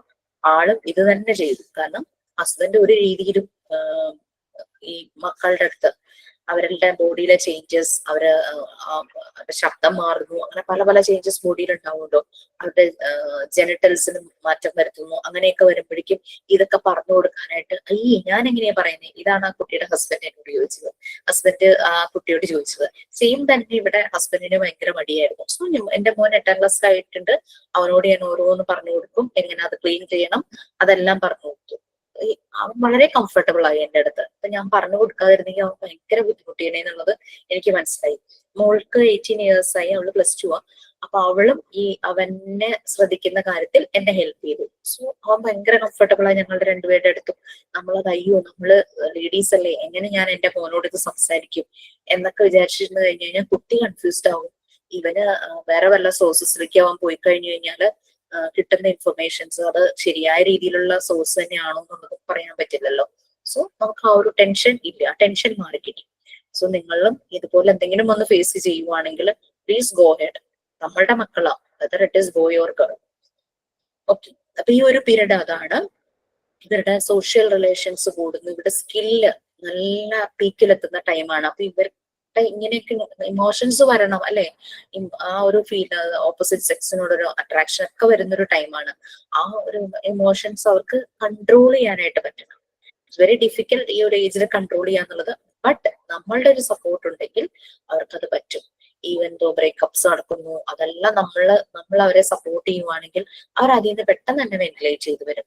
സോ ഈ ഒരു ടൈം ഇവരുടെ കമ്മ്യൂണിക്കേഷൻ സ്കിൽ, സെൽഫ് കോൺഫിഡൻസ് ഇതെല്ലാം കൂടുന്നത്. അപ്പൊ ഈ ഒരു ടൈമിൽ പ്രോപ്പർ ആയിട്ടുള്ള ഒരു സപ്പോർട്ട് ഇവർക്ക് വരുവാണെങ്കിൽ ഇവരുടെ ഈ സെക്ഷൽ തോട്ട്സ് ഒക്കെ ഇവർക്ക് വരും. ആ ഒരു സെക്ഷൽ എനർജി അല്ല, നമ്മൾക്ക് ഇവരുടെ സ്കില്ലിലേക്ക് വഴിതിരിച്ചു വിടാനായിട്ട് പറ്റും. ഓക്കെ, സോ അപ്പം വേറെ ഒന്നിൽ അവർ ആക്റ്റീവ് ആകും. അപ്പൊ അവർക്ക് ഈ ഒരു തോട്ട്സ് അതൊരു ബൈ പ്രോഡക്റ്റ് സൈഡ് ആയിട്ട് അവർക്ക് അത്രയും എഫക്റ്റീവ് ആയിട്ട് തോന്നില്ല. അല്ലെങ്കിൽ അവർ വേറെ ആക്ടിവിറ്റീസിലേക്ക് പോകും അത് റിലേറ്റഡ് ആയിട്ടുള്ളത്. നെക്സ്റ്റ് പുബേർട്ടി ടു ഡെത്ത് ഒരു മെച്യൂറിങ് സ്റ്റേജ് ആണ്. അത് മെച്യൂറിങ് സെക്ഷൽ ഇൻട്രസ്റ്റ്, ഒരു ഓപ്പോസിറ്റ് സെക്സിലുള്ള ഒരാളോട് ഒരു ഇന്റിമസി തോന്നുന്നു, അവരെ ലൈഫ് പാർട്ട്ണർ ആക്കണം തോന്നുന്നു, അങ്ങനെയുള്ള രീതിയിൽ. ഓക്കെ, ആ ഒരു സമയം അവരെ തന്നെ ലൈഫ് പാർട്ട്ണർ ആക്കുന്നു. അപ്പൊ ഇതൊരു കംപ്ലീറ്റഡ് സക്സസ്ഫുൾ ആക്കുവാണെങ്കിൽ അവർക്കൊരു well balanced, warm and caring അങ്ങനെ ഒരു ലൈഫ് ആയിരിക്കും അവർക്ക് ഉണ്ടാകുന്നത്. അങ്ങനെ അല്ലാത്തവര് പല രീതിയിൽ സ്കാറ്റേഡ് ആയിട്ട് പോവും. അവർക്ക് മീൻസ് അവർക്ക് ഒന്നുമല്ലാത്ത ഒരു സ്റ്റേജിലേക്ക് അവർ പോകും. നമ്മൾ കണ്ടിട്ടുണ്ട് വല്ലപ്പോഴും ഡ്രഗ്സ് അല്ലെങ്കിൽ കൂടുതൽ സെക്ഷൽ ആക്ടിവിറ്റീസിലേക്കൊക്കെ ആളുകൾ പോകുന്നത്. സോ ഇതൊക്കെയായിരുന്നു ഫ്രോയിഡിന്റെ സ്റ്റേജസ് ഹ്യൂമൻ ഡെവലപ്മെന്റിനെ കുറിച്ച്. അദ്ദേഹത്തിന്റെ ഒബ്സർവേഷൻസ് നോക്കുമ്പോൾ സംവാട്ട് ഇറ്റ്സ് കറക്റ്റ്, അത് ശരിയായ രീതിയിൽ പോകുന്നത്. ബട്ട് ക്രിട്ടിസൈസ് ചെയ്ത് അദ്ദേഹം ഓൺലി ഫോക്കസ്ഡ് ഓൺ 2 categories. അതായിരുന്നു അദ്ദേഹത്തിനെ ക്രിട്ടിസൈസ് ചെയ്തത് ഈ ഒരു സ്റ്റേജസ് ഓഫ് ഡെവലപ്മെന്റ്. അദ്ദേഹം അത് അങ്ങോട്ട് ഹൈഡ് ചെയ്ത് വെച്ചിട്ട് അങ്ങനെ ഒരു കാര്യം മാറ്റി വെച്ചിട്ടാണ് അദ്ദേഹം ഈ സ്റ്റേജസ് പറഞ്ഞത്. ഇഗ്നോർ ചെയ്തു ഹോമോസെക്ഷുവാലിറ്റി എന്നുള്ള ആ ഒരു അദ്ദേഹം ഇഗ്നോർ ചെയ്തു. സെക്ഷൽ ഓറിയന്റേഷൻ അദ്ദേഹം ആ ഹെട്രോസെക്ഷൽ മാത്രം കണക്കിലെടുത്ത് ദാറ്റ് ഇസ് നോർമൽ എന്നുള്ള രീതിയിൽ അദ്ദേഹം വാദിച്ചതുപോലെ ആയിപ്പോയി അങ്ങനത്തെ കാര്യം. സോ നമുക്കപ്പം അറിയാം, നമ്മളുടെ ഓരോ കുട്ടി വളർന്നു വരുമ്പോൾ അവർ ഈ ഓരോരോ സ്റ്റേജസിലൂടെ കടന്നു പോകുന്നു. അവരിൽ പല തോട്ട്സ് വരുന്നു, അവരിൽ പല കൺഫ്യൂഷൻസ് വരുന്നു. So how we can deal, അതാണ് നമ്മൾ അറിഞ്ഞിരിക്കേണ്ടത്. അപ്പൊ നിങ്ങളത് ചൈൽഡ് ഡെവലപ്മെന്റിന്റെ ഫിസിക്കൽ മോട്ടർ ഡെവലപ്മെന്റ് ഇതിലൂടെ നിങ്ങൾ കടന്നു പോകും. അതുപോലെ തന്നെ സോഷ്യോ ഇമോഷണൽ ഡെവലപ്മെന്റ്, അതുപോലെ കോഗ്നിറ്റീവ് അവരുടെ ബുദ്ധി, തോട്ട് പ്രോസസ്, ക്രിയേറ്റിവിറ്റി, അതെല്ലാം കോഗ്നിറ്റീവ് ഡെവലപ്മെന്റിനോട് കടന്നു പോകും. അങ്ങനെ 5th സ്റ്റേജ് ആയിട്ട് നമുക്ക് പറയാൻ പോകുന്നതാണ് ലാംഗ്വേജ് ഡെവലപ്മെന്റ്. ഓക്കെ, അപ്പൊ language development, what is the use of language? എന്തിനാ ലാംഗ്വേജ്? കമ്മ്യൂണിക്കേഷൻ. യെസ്, കമ്മ്യൂണിക്കേഷൻ നടത്താൻ വേണ്ടി മിസ്. നമ്മൾ ഇനി ലാംഗ്വേജ് നിങ്ങൾ കണക്ട് ചെയ്തു കമ്മ്യൂണിക്കേഷനുമായിട്ട്. സോ ഈ കമ്മ്യൂണിക്കേഷൻ ഇപ്പൊ ഞാനിങ്ങനെ ക്ലാസ്സിൽ വന്നിരിക്കുന്നു, ഞാൻ മിണ്ടാതിരിക്കുക. സോ ദാറ്റ് മീൻസ് എന്താ അവിടെ എൻഡ് റിസൾട്ട് എന്താ? ഞാൻ കമ്മ്യൂണിക്കേറ്റ് ചെയ്യുന്നില്ല. എൻഡ് റിസൾട്ട് എന്തായിരിക്കും? നമ്മൾ ട്രാൻസ്ഫർ ചെയ്യുന്നില്ല അല്ലെ നോളജ് ആൻഡ് ഇൻഫർമേഷൻസ്. നമ്മൾ കമ്മ്യൂണിക്കേറ്റ് ചെയ്താലാണ് നമ്മൾ ഈ നോളജും ഇൻഫർമേഷൻസും നമ്മൾ അങ്ങോട്ടും ഇങ്ങോട്ടും ട്രാൻസ്ഫർ ചെയ്യുള്ളൂ അല്ലേ? പിന്നെ സിംപ്ലി ചിന്തിക്കുക. ഒരു ഇഷ്യൂ ഉണ്ട്. ഞാനും ഇപ്പൊ എപ്പോഴും ഓരോ പേര് പറയണ്ടല്ലോ, ഞാനും അപർണയും തമ്മിലൊരു ചെറിയൊരു ഇഷ്യൂ. ഞങ്ങൾ കമ്മ്യൂണിക്കേറ്റ് ചെയ്യാതിരുന്നു കഴിഞ്ഞാൽ ആ ഇഷ്യൂ നമുക്ക് സോൾവ് ചെയ്യാൻ പറ്റുമോ? നമുക്കത് സോൾവ് നമ്മളത് കമ്മ്യൂണിക്കേറ്റ് ചെയ്യണം അല്ലെ? സോ കമ്മ്യൂണിക്കേഷൻ നെസസറി ആണ്.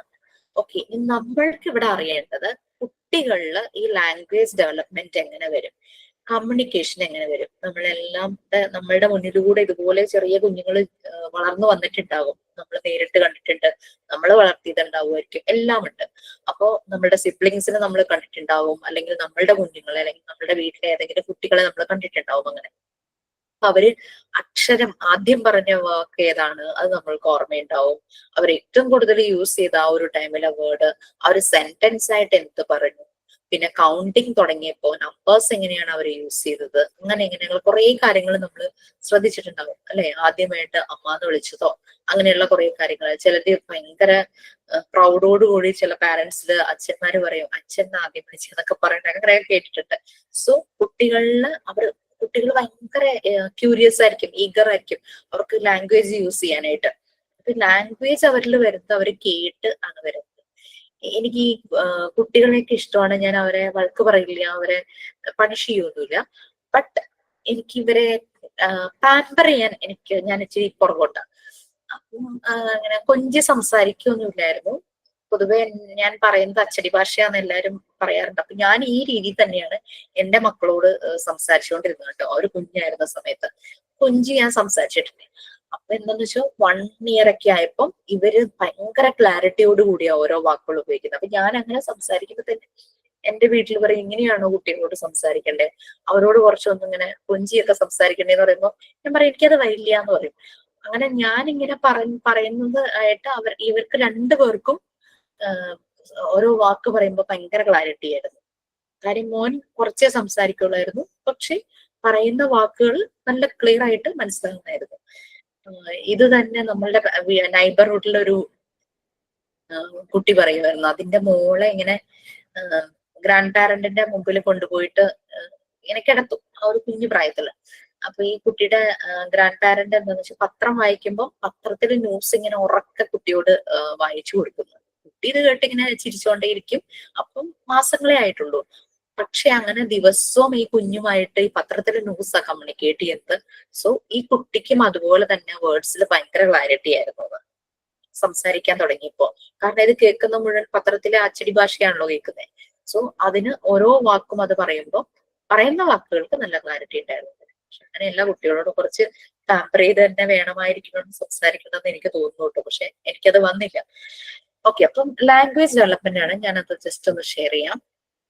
ഇത് നമ്മളുടെ PDF പോകുന്നതിന് മുമ്പ് കുറച്ച് കാര്യങ്ങൾ അല്ലാതെ ജനറൽ ഒന്ന് പറഞ്ഞിട്ട് നമുക്ക് PDF നോക്കാം. എന്നാലും ഷെയർ ചെയ്തിട്ടില്ല.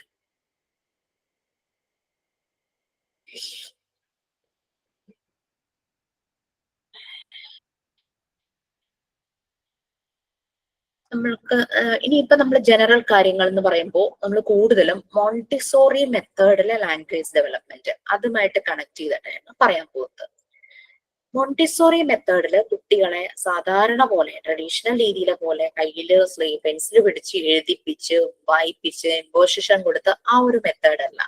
ബട്ട് അതിൽ കുട്ടികളെ അവരുടെ ലിറ്ററസി സ്കിൽ പുറത്തു കൊണ്ടുവരുന്ന രീതിയിൽ മൾട്ടി സെൻസറി അപ്രോച്ചാണ്. മൾട്ടി സെൻസറി അപ്രോച്ച് എന്ന് പറഞ്ഞാൽ കുട്ടികളുടെ എല്ലാ സെൻസസും യൂസ് ചെയ്തിട്ടാണ് ഏത് കാര്യവും ഡെവലപ്പ് ചെയ്യുന്നത്. അതായത് അവർക്കിപ്പോ ലാംഗ്വേജ് പഠിക്കണം, റീഡിങ് പഠിക്കണം, അപ്പോഴും അവരുടെ എല്ലാ ത്രൂ ഓൾ ദ സെൻസസ്, ആ സെൻസസ് വെച്ചിട്ടാണ് കുട്ടികളെ റീഡിങ് പഠിപ്പിക്കുന്നത്. അതുപോലെ റൈറ്റിംഗ് സ്കിൽസ് ട്രെയിൻ ചെയ്യിക്കണം, അപ്പോഴും ഈ സെൻസസ് യൂസ് ചെയ്തിട്ടാണ്. ഇതെല്ലാം സെൻസറി അപ്രോച്ചിലാണ് കുട്ടികളെ ട്രെയിൻ ചെയ്യിക്കുന്നത്. നമ്മൾ പറഞ്ഞു ഇവരുടെ ഡെവലപ്മെന്റ് സ്റ്റേജിലെ 2 ആക്ഷൻസ് ആണ്, മോട്ടോർ ആക്ഷൻസും സെൻസറി ആക്ഷൻസും. അപ്പൊ ഈ കുട്ടികൾ ഭയങ്കര കോൺസെൻട്രേഷൻ ആയിരിക്കും. അവർ ഇവരുടെ എല്ലാ സെൻസും യൂസ് ചെയ്യും, കേൾക്കുന്നതും കാണുന്നതും ടച്ച് ചെയ്യുന്നതും എല്ലാം യൂസ് ചെയ്യും. ഇവിടെയാണ് നിങ്ങളൊരു ആക്ടിവിറ്റി ചെയ്യേണ്ടത്. പറഞ്ഞിട്ടുണ്ടോ എന്ന് എനിക്ക് ഓർമ്മയില്ല. നമ്മള് ആൽഫബറ്റ്സ് ഉണ്ടാക്കണം, അതുപോലെ തന്നെ നമ്പേഴ്സ് ഉണ്ടാക്കണം. ആൽഫബറ്റ്സ് പേപ്പർ വെച്ചിട്ടല്ലേ ടീച്ചർ പറഞ്ഞത്?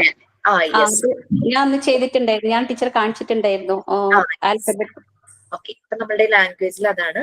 പിന്നെ കുറെ കാർഡ്സ് ഉണ്ടാക്കണം. കാർഡ്സ് എന്ന് പറഞ്ഞു കഴിഞ്ഞാൽ ഫെമിലിയർ വേർഡ്സ്. അത് നിങ്ങൾക്ക് അതിന്റെ പിക്ചർ വേണമെങ്കിൽ ബാക്കിൽ ഒട്ടിക്കാം. ഇപ്പൊ ഫാദർ, മദർ, അല്ലെങ്കിൽ ഫ്ലവേഴ്സിന്റെ സെഷൻ വരുവാണെങ്കിൽ റോസ്, ലോട്ടസ്, അങ്ങനെ എന്തെങ്കിലും ഫെമിലിയർ ആയിട്ടുള്ള കുട്ടികൾ എപ്പോഴും കാണുന്ന അത്. പിന്നെ കളേഴ്സ്, റെഡ്, യെല്ലോ, അങ്ങനെയൊക്കെ പറഞ്ഞ കളർ, അങ്ങനെ കുറെ കാർഡ്സ് ഉണ്ടാക്കാം. അതെല്ലാം ഈ ലാംഗ്വേജ് ഡെവലപ്മെന്റിൽ നമ്മൾ ചെയ്യേണ്ട ആക്ടിവിറ്റിയാണ്. ഓക്കെ, ഞാൻ അതൊന്ന് ലിസ്റ്റ് ചെയ്തിട്ട് തരാം കേട്ടോ. കുട്ടികളുടെ സെൻസസ് എങ്ങനെ ആക്ട് ചെയ്യുന്നു അത് വെച്ചിട്ടാണ് ഈ കമ്മ്യൂണിക്കേഷന്റെ അല്ലെങ്കിൽ ലാംഗ്വേജിന്റെ സ്കിൽസ് കുട്ടികളിൽ കൊണ്ടുവരുന്നത്. നാച്ചുറൽ ആയിട്ട് ഇവര് ലാംഗ്വേജും അതുപോലെ തന്നെ കമ്മ്യൂണിക്കേറ്റും ചെയ്യണം എന്നാണ് മറിയ മോണ്ടിസോറി പറയുന്നത്.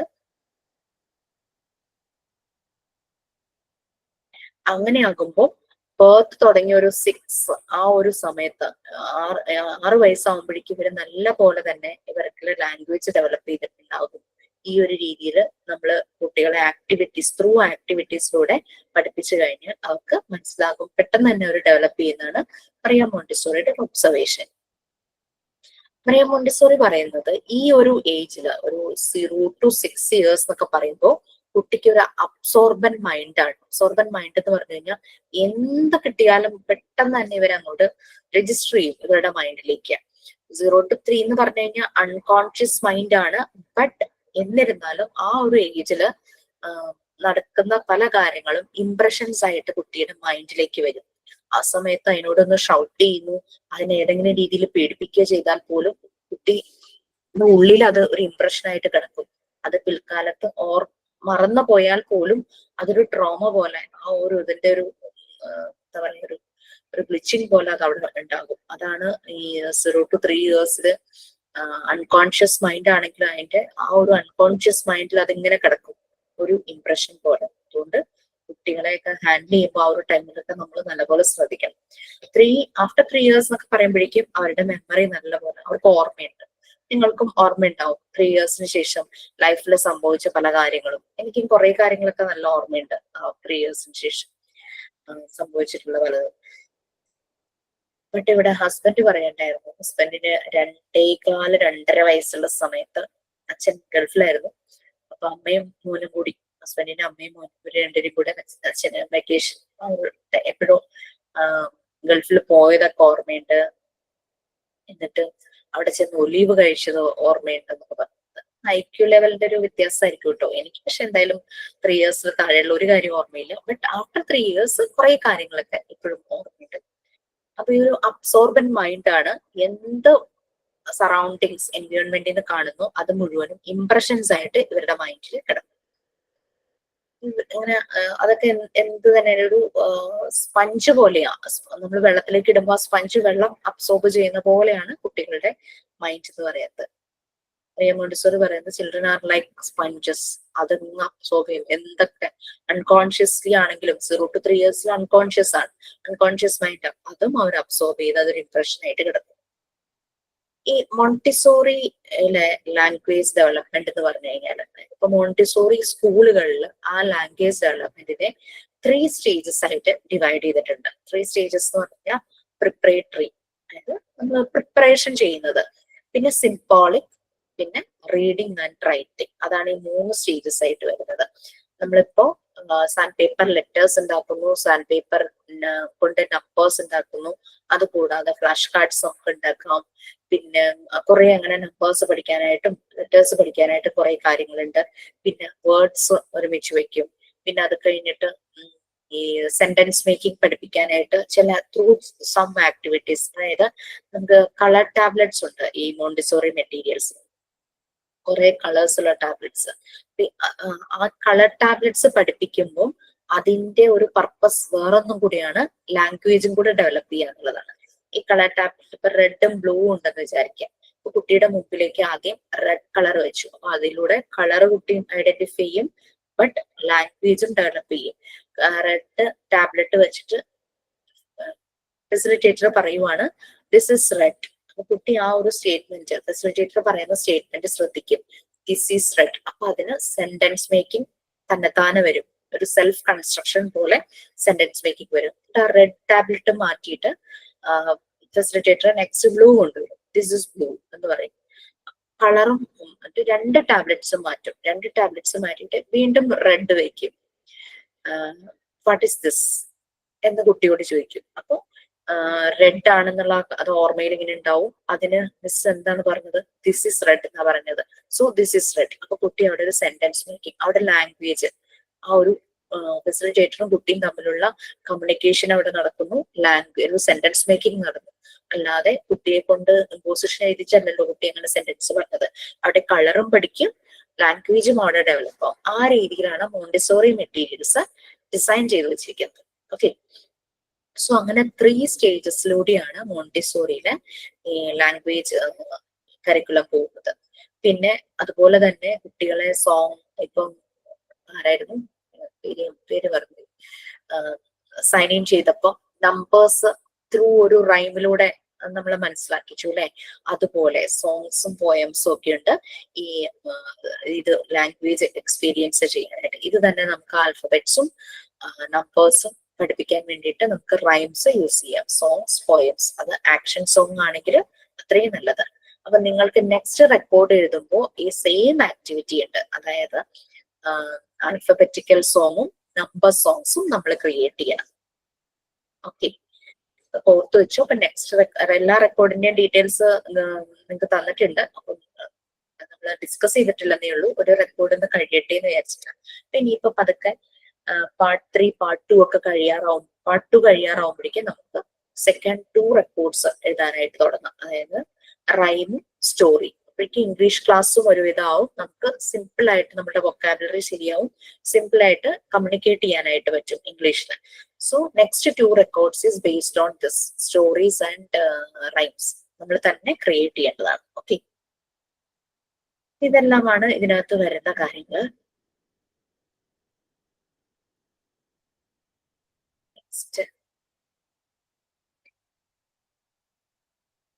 സ്പോക്കൺ ലാംഗ്വേജ് ഉണ്ട് അല്ലെ, നമ്മൾ കമ്മ്യൂണിക്കേഷന് വേണ്ടിയിട്ട് യൂസ് ചെയ്യുന്നത്. ഇവിടെ അത് നമ്മളുടെ ഒരു വിൽ പവറാ. നമ്മൾ ആ കമ്മ്യൂണിക്കേഷന് വേണ്ടിയിട്ട് യൂസ് ചെയ്യുന്നു. എന്താ പറയാ, അധികം ബോധേർഡ് ആവുന്നില്ല ഗ്രാമർ ആൻഡ് വൊക്കാബുലറിയെ കുറിച്ച്. But what ever it is, നമ്മളത് വളരെ ഭംഗിയായിട്ട് ഫ്ലുവന്റ് ആയിട്ട് നമ്മൾ യൂസ് ചെയ്യുന്നു. അതാണ് സ്പോക്കൺ ലാംഗ്വേജ് വരുന്നത്. പിന്നെ മറ്റേ സൗണ്ട്സ്, ഫോണറ്റിക്സ് വെച്ചിട്ട് അത് പഠിക്കുന്നത്. ചില സ്കൂളുകളിൽ അത് ഭയങ്കര കറക്റ്റ് ആയിട്ട് ചെയ്യിക്കും. ഫോണറ്റിക്സ് വെച്ചിട്ട് സൗണ്ട്സ് പഠിപ്പിക്കുന്നത്. നമ്മുടെ ടീച്ചിങ് പ്രാക്ടീസിനായിട്ട് ചില ട്രെയിനീസ് പോയപ്പം എന്റെ മോളുടെ സ്കൂളില് ABCD ഓർഡറിലല്ല പഠിപ്പിച്ചത്, ആൽഫബറ്റിക്കൽ ഓർഡറിലല്ല പഠിപ്പിച്ചത്. ഈ ഫോണറ്റിക്സ് വെച്ചിട്ട് മാത്രമാണ് ABCD പഠിപ്പിച്ചത്. അതുപോലെ അവർക്ക് A സൈസ് ആന്ന് പറഞ്ഞിട്ട് വേർഡ്, അതുകൊണ്ട് ഇപ്പൊ UKG-യിലായിട്ടുള്ള തന്നെത്താനെ ഇപ്പൊ 3 ലെറ്റർ വേർഡ്സും സെന്റൻസസും ഒക്കെ ചെറുതായിട്ട് വായിക്കാൻ പഠിച്ചിട്ടുണ്ട്. ആ ഒരു മെത്തേഡ്. അപ്പൊ ചിലര് പറയും മോണ്ടിസോറി സ്കൂളിൽ ചേർത്തിട്ട് കുട്ടിക്ക് എഴുതാൻ അറിയില്ല, വായിക്കാൻ അറിയില്ല. അത് ആ പ്രോപ്പർ വേയില് പോവാത്തത് കൊണ്ട് പറ്റുന്ന പ്രശ്നങ്ങളാണ്. ആ കറക്റ്റ് വേയില് തന്നെ പോവുകയാണെങ്കിൽ നന്നായിട്ട് തന്നെ അവർ കമ്മ്യൂണിക്കേറ്റ് ചെയ്യും, അവർ എഴുതും, റീഡ് ചെയ്യും ഒക്കെ തന്നെ ചെയ്യും. ഈ പണ്ട് എന്റെയൊക്കെ ഒരു കുട്ടിക്കാലത്ത് മലയാളം മീഡിയത്തിലായിരുന്നല്ലോ. 4th സ്റ്റാൻഡേർഡ് വരുമ്പോഴാണ് ഇംഗ്ലീഷ് സ്റ്റാർട്ട് ചെയ്യുന്നത്. അപ്പൊ 1ാം ക്ലാസ്സിൽ ചെല്ലുമ്പോ തന്നെ ഈ എന്നുള്ള അക്ഷരം എഴുതിപ്പിക്കുമല്ലോ. നല്ല ബുദ്ധിമുട്ടല്ലേ ആയൊന്ന് പഠിച്ചു വരാനായിട്ട്. അത് കഴിഞ്ഞിട്ട് കുറെ നാളുകൾ കഴിഞ്ഞപ്പോ ഞാൻ എന്റെ സ്കൂളും കോളേജും ഒക്കെ കഴിഞ്ഞപ്പോഴാണ് ഞാനൊരു മലയാളം ടീച്ചറുമായിട്ട് സംസാരിച്ചപ്പോ ടീച്ചർ ഇങ്ങനെ പറയുമായിരുന്നു, നെക്സ്റ്റ് അക്കാദമിക് ഇയർ തുടങ്ങുന്നതിന് മുമ്പ് ഇവർക്കൊരു ട്രെയിനിങ് കിട്ടും. ആ ട്രെയിനിങ്ങിൽ പറഞ്ഞു കുട്ടികളെ ആദ്യം പഠിപ്പിക്കേണ്ട, ആദ്യം രായും ദായും പഠിപ്പിച്ചാൽ മതി. ദയാന്നുള്ള ദായില്ലേ, രായും ദായും പഠിപ്പിക്കുക, അത് കഴിയുമ്പോഴേക്കും പഠിപ്പിക്കുക. ഈ പറയുന്ന രായും ദായും ഒക്കെ എന്നുള്ള അക്ഷരത്തിൽ വരുന്നുണ്ടല്ലോ. ദായും രായും പഠിച്ചു കഴിയുമ്പോഴേക്കും അവർക്ക് ഈസി ആയിരിക്കും പഠിക്കുക എന്നുള്ളത്. ആ ഒരു മെത്തേഡ് മലയാളത്തിൽ അങ്ങനെ ചെയ്യുന്നു, ഇംഗ്ലീഷിൽ ഇപ്പൊ ഇങ്ങനെ ആ ഒരു രീതിയിൽ. അപ്പൊ അങ്ങനെ പറയുന്നുണ്ടായിരുന്നു. പിന്നെ ചില സ്കൂളുകളിൽ, മിക്ക സ്കൂളുകളിലും കേട്ടിട്ടുണ്ട്, KG-യിലേക്ക് ഇവര് ചെല്ലുമ്പോഴേക്കും ഇവരെ ലൈൻസ് പഠിപ്പിക്കും. സ്റ്റാൻഡിങ് ലൈൻസ്, സ്ലീപ്പിംഗ് ലൈൻസ്, അങ്ങനെയൊക്കെ പറഞ്ഞിട്ട് ലൈൻസ് കുറെ പഠിപ്പിക്കും. എന്നിട്ട് A, B അതെല്ലാം പഠിപ്പിക്കാനായിട്ട് തുടങ്ങും. സ്ലാൻഡിംഗ് ലൈൻസ് കുറെ ഇങ്ങനെ എഴുതി കഴിയുമ്പോൾ A എഴുതാൻ അവർക്ക് കിട്ടും. അങ്ങനെയൊക്കെ അങ്ങനെ കുറെ ലൈൻസ് പല രീതിയിലും പഠിപ്പിച്ചതിന് ശേഷമാണ് ലെറ്റേഴ്സ് പഠിപ്പിക്കുന്നതെന്ന് കേട്ടിട്ടുണ്ട്. ഓരോ മെത്തേഡ് സയന്റിഫിക് ആയിരിക്കണം, അത്രേ ഉള്ളൂ. അല്ലാതെ കുട്ടിയെ കാണാതെ പഠിച്ച് കയ്യിൽ ഇങ്ങനെ നമ്മൾ ഭയങ്കര പ്രഷർ കൊടുത്ത് നമ്മളെ എഴുതിപ്പിച്ച് അതിനെ വേദനിപ്പിച്ച് അങ്ങനെ പഠിപ്പിക്കേണ്ട കാര്യമില്ല. അവരുടെ നാച്ചുറൽ ആയിട്ട് തന്നെ വരും എന്നാണ് പറയുന്നത്. യെസ് ടീച്ചർ, അതുപോലെ ഇംഗ്ലീഷ് ആൽഫബറ്റ് ആയാലും എ അല്ല ഫസ്റ്റ് പഠിപ്പിക്കുന്നത്, ഐ ആണ്. ഇതുപോലെ ടീച്ചർ പറഞ്ഞതുപോലെ സ്റ്റാൻഡിങ് ലൈൻ, സ്ലീപ്പിംഗ് ലൈൻ ഒക്കെ പഠിപ്പിച്ചിട്ട് ആണ് ഇത് തുടങ്ങുന്നത്, ഐ തുടങ്ങുന്നത്. അതാകുമ്പോൾ സിമ്പിൾ ആണല്ലോ. പിന്നെയൊക്കെ എ ഒക്കെ കുറെ കഴിഞ്ഞിട്ടാണ് പഠിപ്പിക്കുന്നത്. മക്കള് പഠിച്ചത് പുറത്തായിരുന്നു, ഒമാനിലായിരുന്നു. ഞാൻ 10 വർഷമായിട്ട് അവിടെയായിരുന്നു 5th വരെ പഠിച്ചത്. അതിനുശേഷം ഇപ്പൊ നാട്ടില് ചേർത്തു, പുതിയ വീട് വെച്ച് സെറ്റിലായി നാട്ടില്. ശരി, ഓക്കെ. അവരേത് സിലബസ് ചേർത്തേക്കുന്നത്? മോന്റേത് ഇപ്പൊ NCERTC ആണ്, മോള് CBSE. അത് 6th ഓൺവേർഡ്സ് NCERTCയിലേക്ക് മാറും.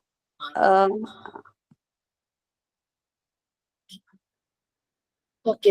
പിന്നെ അവരുടെ ഒരു ക്രിയേറ്റിവിറ്റി ആ ഒരു ടൈമിൽ തുടങ്ങുന്നു. അങ്ങനെ റീഡിങ്, ഈ മോണ്ടിസോറി, മറിയം മോണ്ടിസോറി കുറേ നമ്മള് സ്കൂളുകളിൽ ചിലപ്പോ ടീച്ചേഴ്സിനോട് പറയുമല്ലോ, ചെറിയ ക്ലാസ്സുകളിൽ എന്തെങ്കിലുമൊക്കെ ഹോംവർക്ക് കൊടുത്തു വിടുക, അവൻ വീട്ടിൽ വന്നിട്ട് എന്തെങ്കിലും ഒന്ന് ചെയ്തോട്ടെ, പഠിക്കുന്നുണ്ടെന്ന് അറിയാൻ പറ്റുമല്ലോ, അങ്ങനെ ഇങ്ങനെയൊക്കെ ചില പാരന്റ്സ് ടീച്ചേഴ്സിനോട് പറയാറുണ്ട്.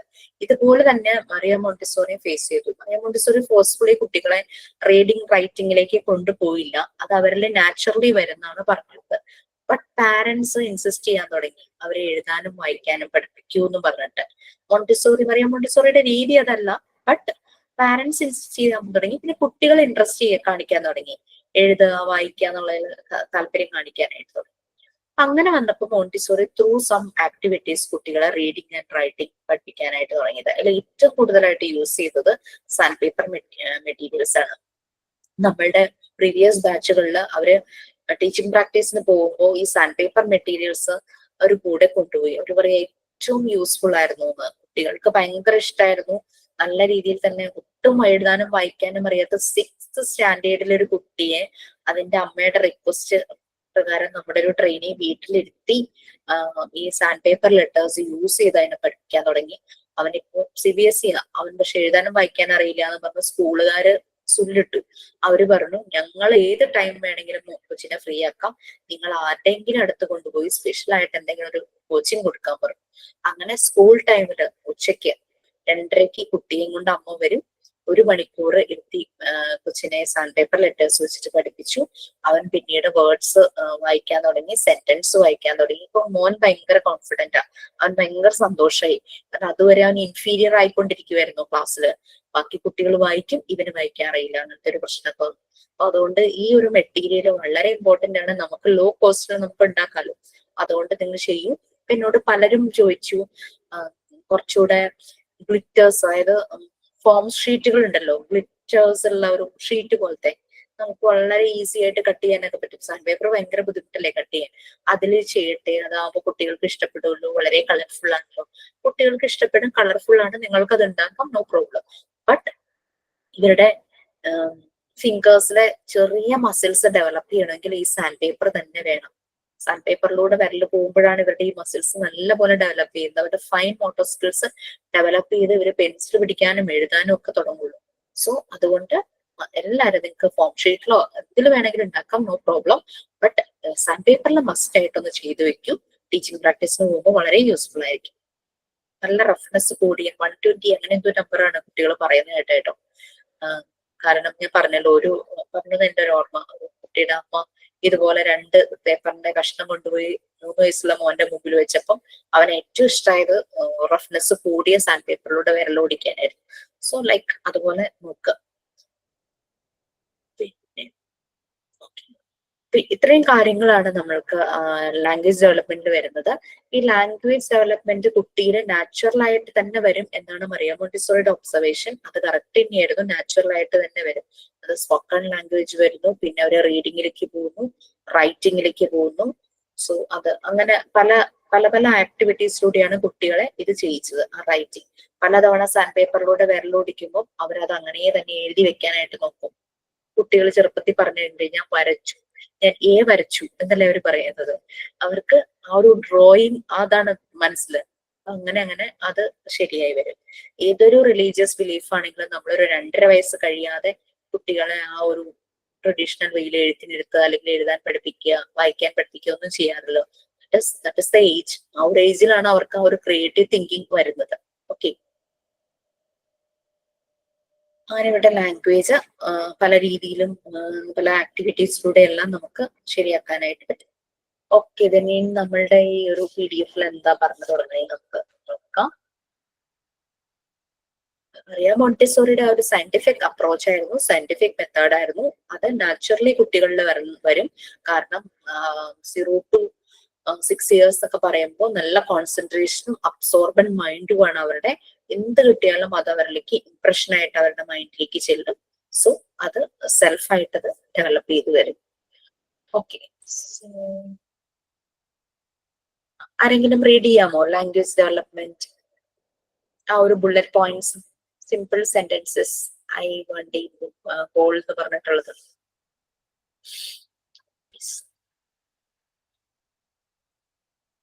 ആരെങ്കിലും റെഡി ഉണ്ടോ? എന്തിനാ വായിക്കണോ? Yes, miss. Please. Language development. Language, which is the ability to communicate using spoken words, distinguishes human beings from other animals. Crying, cooling, the child produces sound from his throat. Bubbling, the child combines a vowel and consonant sound and repeat continuously ba ba ba. First meaningful word generally related to the primary caretaker, ma pa. Single word sentence, ball can mean I see a ball, I want the ball, my ball fell down. Stage of telegraphic speech, want ball, see ball. Simple sentences, I want a ball.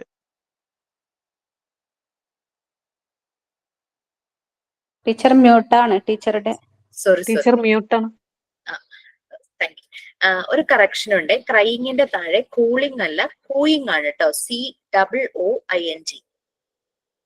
കുട്ടി ചില ഒരു soft ആയിട്ട് ഒരു ചെറിയ പൂ ഉള്ള ശബ്ദം അല്ലെങ്കിൽ ഫ്രം ദ തോട്ട് ഇങ്ങനെ വരുന്ന രീതി ഒരു ചില ശബ്ദങ്ങളൊക്കെ ഉണ്ടാക്കില്ലേ കുഞ്ഞു ബേബീസ്, അതാണ് കൂയിങ് ആണ്. അതൊന്ന് കറക്റ്റ് ചെയ്യാം.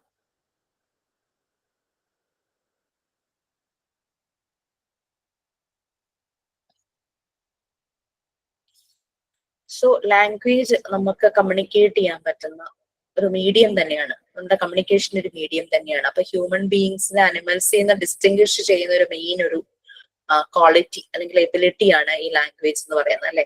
പണ്ട് കാലത്ത് നമ്മളുടെ ഒരു ആദിമ മനുഷ്യൻ അവരുടെയൊക്കെ ഒരു സമയത്ത് എന്ന് പറഞ്ഞു കഴിഞ്ഞാല് അവര് സിംപൽസ് യൂസ് ചെയ്തിരുന്നു അല്ലെ. ചില സയൻസ് യൂസ് ചെയ്തിരുന്നു അവരുടെ ലാംഗ്വേജിന് വേണ്ടിയിട്ട്. ഇങ്ങനെ അതൊക്കെ നോക്കി ഇങ്ങനെ റിസർച്ച് ചെയ്തൊക്കെ ചെയ്ത് പോകുന്നവർക്ക് കാണാം. അവർ പിക്ചേഴ്സ് യൂസ് ചെയ്ത് പല കാര്യങ്ങളും കമ്മ്യൂണിക്കേറ്റ് ചെയ്തിരുന്നു. കേവ്സിലൊക്കെ ഇങ്ങനെ വരച്ചു വെച്ചതൊക്കെ പല കാണാനായിട്ട് പറ്റും. അങ്ങനെയൊക്കെ കണ്ടു. പണ്ട് തുടങ്ങിയ ലാംഗ്വേജ് ആ ഒരു കമ്മ്യൂണിക്കേഷൻ ഒരു മീഡിയം ആവശ്യമാണ്. അതിനു വേണ്ടിയിട്ട് പലതും യൂസ് ചെയ്തിരുന്നു. സയൻസും സിംപൽസും യൂസ് ചെയ്തിരുന്നു. അങ്ങനെയാണ് ലാംഗ്വേജ് ഡെവലപ്പ് ചെയ്ത് വരുന്നത്. അപ്പൊ കുട്ടികൾ കമ്മ്യൂണിക്കേറ്റ് ചെയ്യാനായിട്ട് പല രീതിയിലും ലാംഗ്വേജ് യൂസ് ചെയ്യുന്നു. ലൈക്ക് ക്രൈയിങ്, പിന്നെ കൂയിങ് സൗണ്ട്, ത്രോട്ടിൽ നിന്ന് വരുന്ന ഒരു ചില പ്രത്യേകതരം ശബ്ദമൊക്കെ ഇവർ പ്രൊഡ്യൂസ് ചെയ്യുമല്ലോ. ഇനി കുട്ടികളെയൊക്കെ ഒന്ന് ഒബ്സർവ് ചെയ്താൽ മതി. ബാബ്ലിംഗ് എന്ന് പറഞ്ഞു കഴിഞ്ഞാൽ മീനിങ്ലെസ് ആയിട്ടുള്ള സൗണ്ട്സ് അട്ടർ ചെയ്യുക. മീനിങ്ലെസ് സൗണ്ട്സ് ഇങ്ങനെ അട്ടർ ചെയ്യുന്നു. പിന്നെ വവൽസും കൺസണന്റ് സൗണ്ടും അവർക്ക് അതിനെപ്പറ്റി അറിയില്ല. ബട്ട് അവര് ഇതെല്ലാം കൂടെ കമ്പൈൻ ചെയ്ത് എന്തെങ്കിലുമൊക്കെ ആയിട്ട് ബാബ അങ്ങനെയൊക്കെ പറഞ്ഞിട്ട് ചില വാക്കുകള്, പിന്നെ ആക്ഷൻസും ഉണ്ടാവും അതിന്റെ കൂടെ. പിന്നെ കുറച്ച് കഴിയുമ്പോഴേക്കും ഇപ്പം അമ്മ, അച്ഛൻ അങ്ങനെയൊക്കെയുള്ള രീതിയില്, അങ്ങനെ അപ്പ അങ്ങനെയൊക്കെയുള്ള എന്താണോ അവർ പറയുന്നത് അവരെ കെയർ ടേക്കർ അല്ലെങ്കിൽ കെയർ ഗീവർ മദർ ആയിരിക്കും ആണെങ്കിൽ ഇങ്ങനെ പല വാക്കുകൾ ഇവരെ കൊണ്ട് പറയിക്കാനായിട്ട് നോക്കൂല്ലേ. എന്ന് പറയാനും അങ്ങനെയുള്ള രീതിയിലൊക്കെയുള്ള ചില മീനിങ് ആയിട്ടുള്ള ചില വേർഡ് പറയാനായിട്ട് തുടങ്ങും. പിന്നെ ടാറ്റയൊക്കെ പറയുകയും കൊടുക്കുകയൊക്കെ ചെയ്യുമല്ലോ. പിന്നെ ടോയ്സ് എന്തെങ്കിലുമൊക്കെ വരുവാണെങ്കിൽ അങ്ങനെ സെന്റൻസിലേക്ക് ആവാനായിട്ട് തുടങ്ങും. എന്റെ ബോള് അങ്ങനെയൊക്കെ പറയില്ലേ, എന്റെ പാവാന്നോ അങ്ങനെയൊക്കെ പറയില്ലേ മലയാളത്തിലൊക്കെ ആണെങ്കിൽ. സോ ഇവിടെ I C A ball, I one the ball, പിന്നെ അച്ഛൻ വന്നു അല്ലെങ്കിൽ പപ്പ കംസ് അങ്ങനെ എന്തെങ്കിലുമൊക്കെ ഉള്ള രീതിയിൽ കുറെ വാക്കുകളൊക്കെ അവര് പറയും. പിന്നെ ടെലിഗ്രാഫിക് സ്പീച്ച് എന്ന് പറഞ്ഞു കഴിഞ്ഞാൽ നമ്മൾ പണ്ട് ടെലിഗ്രാം ഒക്കെ അയക്കുമ്പോഴേക്കും ശരിക്കും പറഞ്ഞു കഴിഞ്ഞാൽ ഫുൾ കുറെ സെന്റൻസ് ഉണ്ടെങ്കിൽ അതിന് കാശ് കൂടുമല്ലോ. ജസ്റ്റ് അത് അറിയാൻ വേണ്ടിയിട്ടുള്ള കറക്റ്റ് ആ ഒരു അത്രയും വേർഡ് മാത്രം, സെന്റൻസ് എത്രത്തോളം കുറയ്ക്കാമോ വേർഡ്സ് എത്രത്തോളം കുറച്ച് കാര്യം പറയുക എന്നുള്ള രീതിയിൽ. സോ അതുപോലെ ഉള്ള വാക്കുകൾ ഉപയോഗിക്കാനായിട്ട് തുടങ്ങും. സിമ്പിൾ സെന്റൻസസ് ഒക്കെ യൂസ് ചെയ്യാനായിട്ട് തുടങ്ങും. ഐ വോണ്ട് എ ബോൾ അങ്ങനെയൊക്കെ പറഞ്ഞിട്ട്. പിന്നെ ഈ ലാംഗ്വേജ് ഡെവലപ്മെന്റിൽ 4 സ്കിൽസ് ആണ് ശരിക്കും വരുന്നത്. Listening, speaking, reading and writing. കേൾക്കുന്നു, പിന്നെ അതുപോലെ പറയുന്നു, പിന്നെ എഴുതുന്നു, വായിക്കുന്നു. ആ ഒരു രീതിയിലാണ് ലാംഗ്വേജ് ഡെവലപ്മെന്റിൽ വരുന്നത് 4 സ്കിൽസ്. അപ്പൊ ഇത് മോണ്ടിസോറി ക്ലാസ് റൂമിൽ വരുന്ന ഒരു കുട്ടി, മോണ്ടിസോറി എൻവയോൺമെന്റിൽ വരുന്ന ഒരു കുട്ടിക്ക് ഈ 4 സ്കിൽസും ത്രൂ ആക്ടിവിറ്റീസ് ആണ്, അവരുടെ സെൻസസ് യൂസ് ചെയ്തിട്ട്.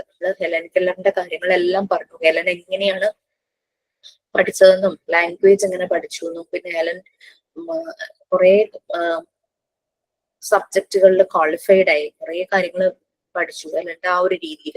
അപ്പൊ ഹെലന് ആക്റ്റീവ് ആയിട്ടുണ്ടായിരുന്ന സെൻസസ് യൂസ് ചെയ്തിട്ടാണ് ഹെലൻ അതെല്ലാം പഠിച്ചത്. നോർമൽ ആയിട്ടുള്ള ഒരു കുട്ടി എന്ന് പറഞ്ഞു കഴിഞ്ഞാൽ അതിന്റെ 5 സെൻസും ആക്റ്റീവ് ആണ്. അപ്പൊ ത്രൂ ആ 5 സെൻസസും യൂസ് ചെയ്ത് കുട്ടികളെ ലാംഗ്വേജ് ഡെവലപ്മെന്റിലേക്ക് കൊണ്ടുവരികയാണ് മോണ്ടിസോറി മെത്തേഡിൽ മറിയ മോണ്ടിസോറി ചെയ്തത്. ആ 4 സ്കില്ല് ഏതാണെന്ന് ഒന്നുകൂടി പറയോ? നമ്മളുടെ അടുത്ത ഞാൻ പേജ് സ്ക്രോൾ ചെയ്യാം, നെക്സ്റ്റ് പാരഗ്രാഫിൽ വരുന്നതാണേ. Okay teacher. കണ്ടോ, ഈ 2ാമത്തെ പാരഗ്രാഫിൽ വരുന്നുണ്ട് 4 സ്കിൽസ്. Yes teacher. ഓക്കെ, നമുക്ക് ഒരു കാര്യം ചെയ്യാം, ഈ 2 പാരഗ്രാഫ്സ് ഒന്ന് വായിക്കാം. അതിനുള്ള ടൈം ഉണ്ടാവും. ആരെങ്കിലും ഒന്ന് റീഡ് ചെയ്യാമോ 2 പാരഗ്രാഫ് ഒരുമിച്ച്, ഡെവലപ്മെന്റ് വരെ? Learning any language indicates acquiring 4 skills, namely listening, speaking, reading, and writing. A 3-year-old has a vocabulary of about 900 words, but by the time he is 6-year-old, the child has a spoken vocabulary of almost 12,000 to 14,000 words. Language development includes 4 skills: listening, speaking, reading, and writing. At this stage, the child should be introduced to games and activities that improve his listening and speaking skills at the same time. Activities such as listening to stories, reciting rhymes, listening to record music, meditation, games such as Chinese whisper, Simon says, drawing the child's concentration to various sounds in the environment are all essential to develop the listening and speaking skills in children. The pre-reading skills include recognizing alphabets and their phonetic sounds, and the capacity to move the eye from left to right in a straight line. A love for books and eye-hand coordination. These can be developed through many activities with specially devised materials and variety of art and craft activities mentioned in the unit on motor development. Yes. അപ്പൊ language ഡെവലപ്മെന്റിൽ ആ ഒരു rating ഒക്കെ പറയുന്നുണ്ടല്ലേ, ആ ഒരു 3 വയസ്സാകുമ്പോൾ vocabulary of about 900 words, 6 years ആകുമ്പോൾ ഇത്, അങ്ങനെ സ്പോക്കൺ, അങ്ങനെ ഓരോ ഏജ് വരുമ്പോൾ കുട്ടിയിൽ ഉണ്ടാകുന്ന ഡെവലപ്മെന്റ്സ് എല്ലാം വരുന്നുണ്ട്. നിങ്ങൾക്കൊരു ആക്ടിവിറ്റി പറഞ്ഞു തന്നായിരുന്നു ആൽഫബറ്റ്സിന്റെ?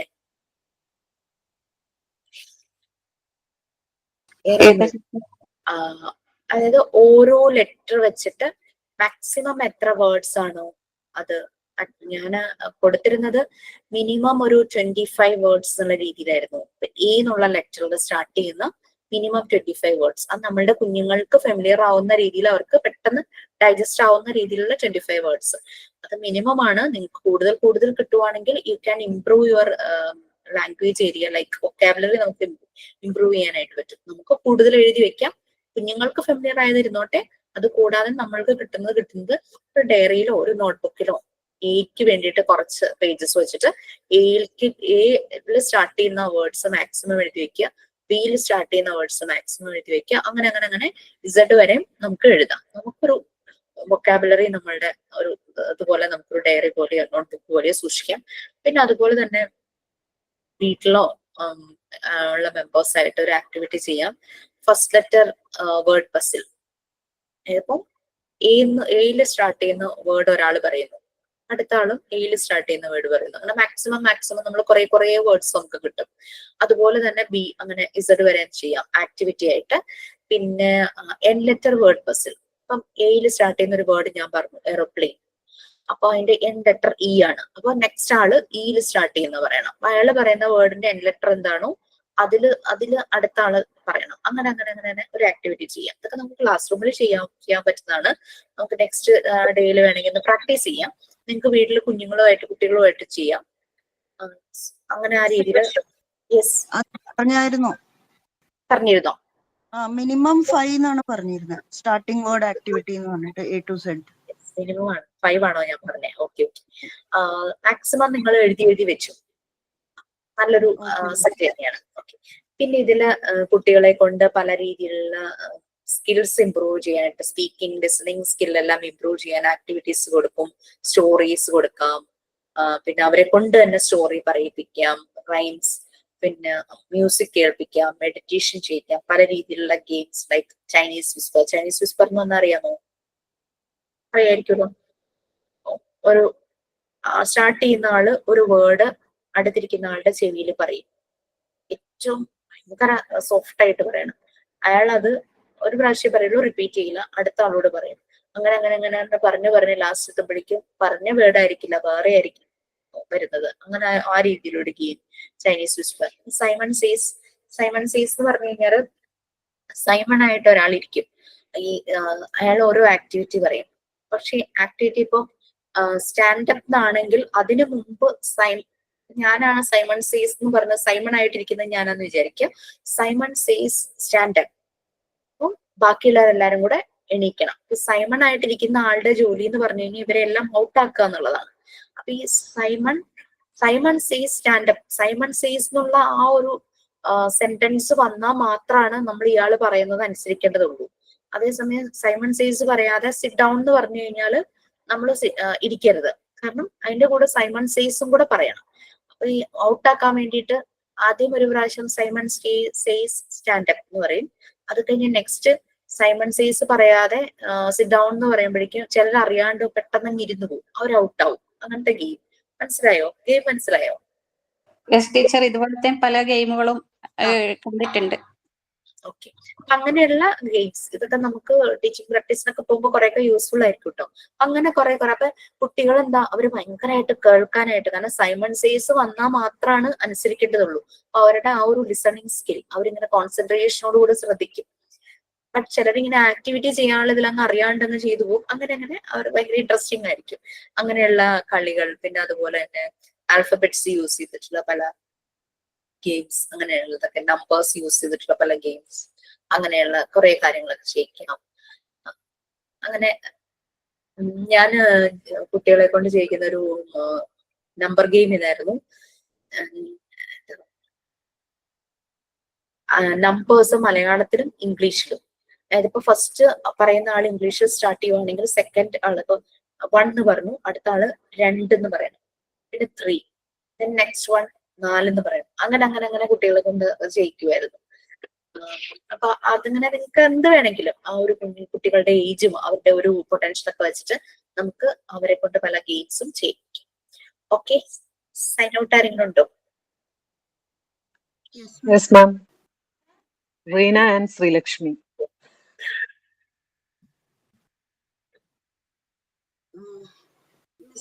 ഇന്ന് കുറച്ച് ഡിഫറെന്റ് അപ്രോച്ച് ആക്ഷൻ സോങ്സ് ഒന്നുമല്ല, സ്റ്റോറി മോറൽ ബേസ്ഡ്. തുടങ്ങട്ടെ മിസ്? ജീവിതം മനസ്സിലാക്കാൻ ഞാൻ എന്ത് ചെയ്യണം? ഒരിക്കൽ ഒരു ആൾ ഗുരുവിനോട് ചോദിച്ച ചോദ്യമാണ്. ഗുരു അയാളോട് പറഞ്ഞത് 3 സ്ഥലങ്ങൾ സന്ദർശിക്കാനാണ്. ഒന്നാമത്തത് ഒരു ഹോസ്പിറ്റൽ ആയിരുന്നു. അങ്ങനെ അയാൾ ഹോസ്പിറ്റലിലേക്ക് പോയി. ഹോസ്പിറ്റൽ മുഴുവനായി ചുറ്റിക്കണ്ട് അവിടെയുള്ള എല്ലാ രോഗികളെയും കണ്ടിറങ്ങുമ്പോൾ അയാൾക്ക് മനസ്സിലായി, nothing is more beautiful than health. ആരോഗ്യത്തെക്കാൾ മനോഹരമായിട്ട് മറ്റൊന്നും ഈ ജീവിതത്തിൽ ഇല്ല. ഹോസ്പിറ്റലിൽ നിന്ന് നേരെ അയാൾ ഗുരു പറഞ്ഞ രണ്ടാമത്തെ സ്ഥലമായ ജയിലിലേക്ക് പോയി.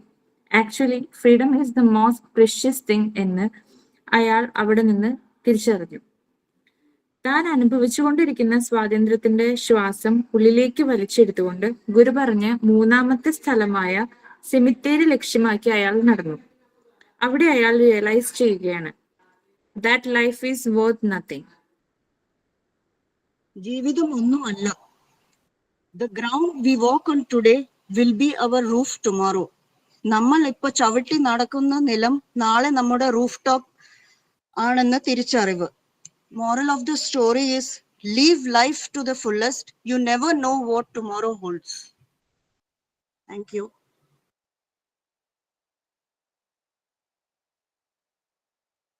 Okay, thank you so much. It's very nice, like thought-provoking. Okay then. Have a nice day. Thank you so much. We will meet next week, right? Okay, bye. Thank you, Miss. Okay, ma'am. Thank you. Thank you, Miss. Thank you, Thank Miss. you. Thank you. Thank you.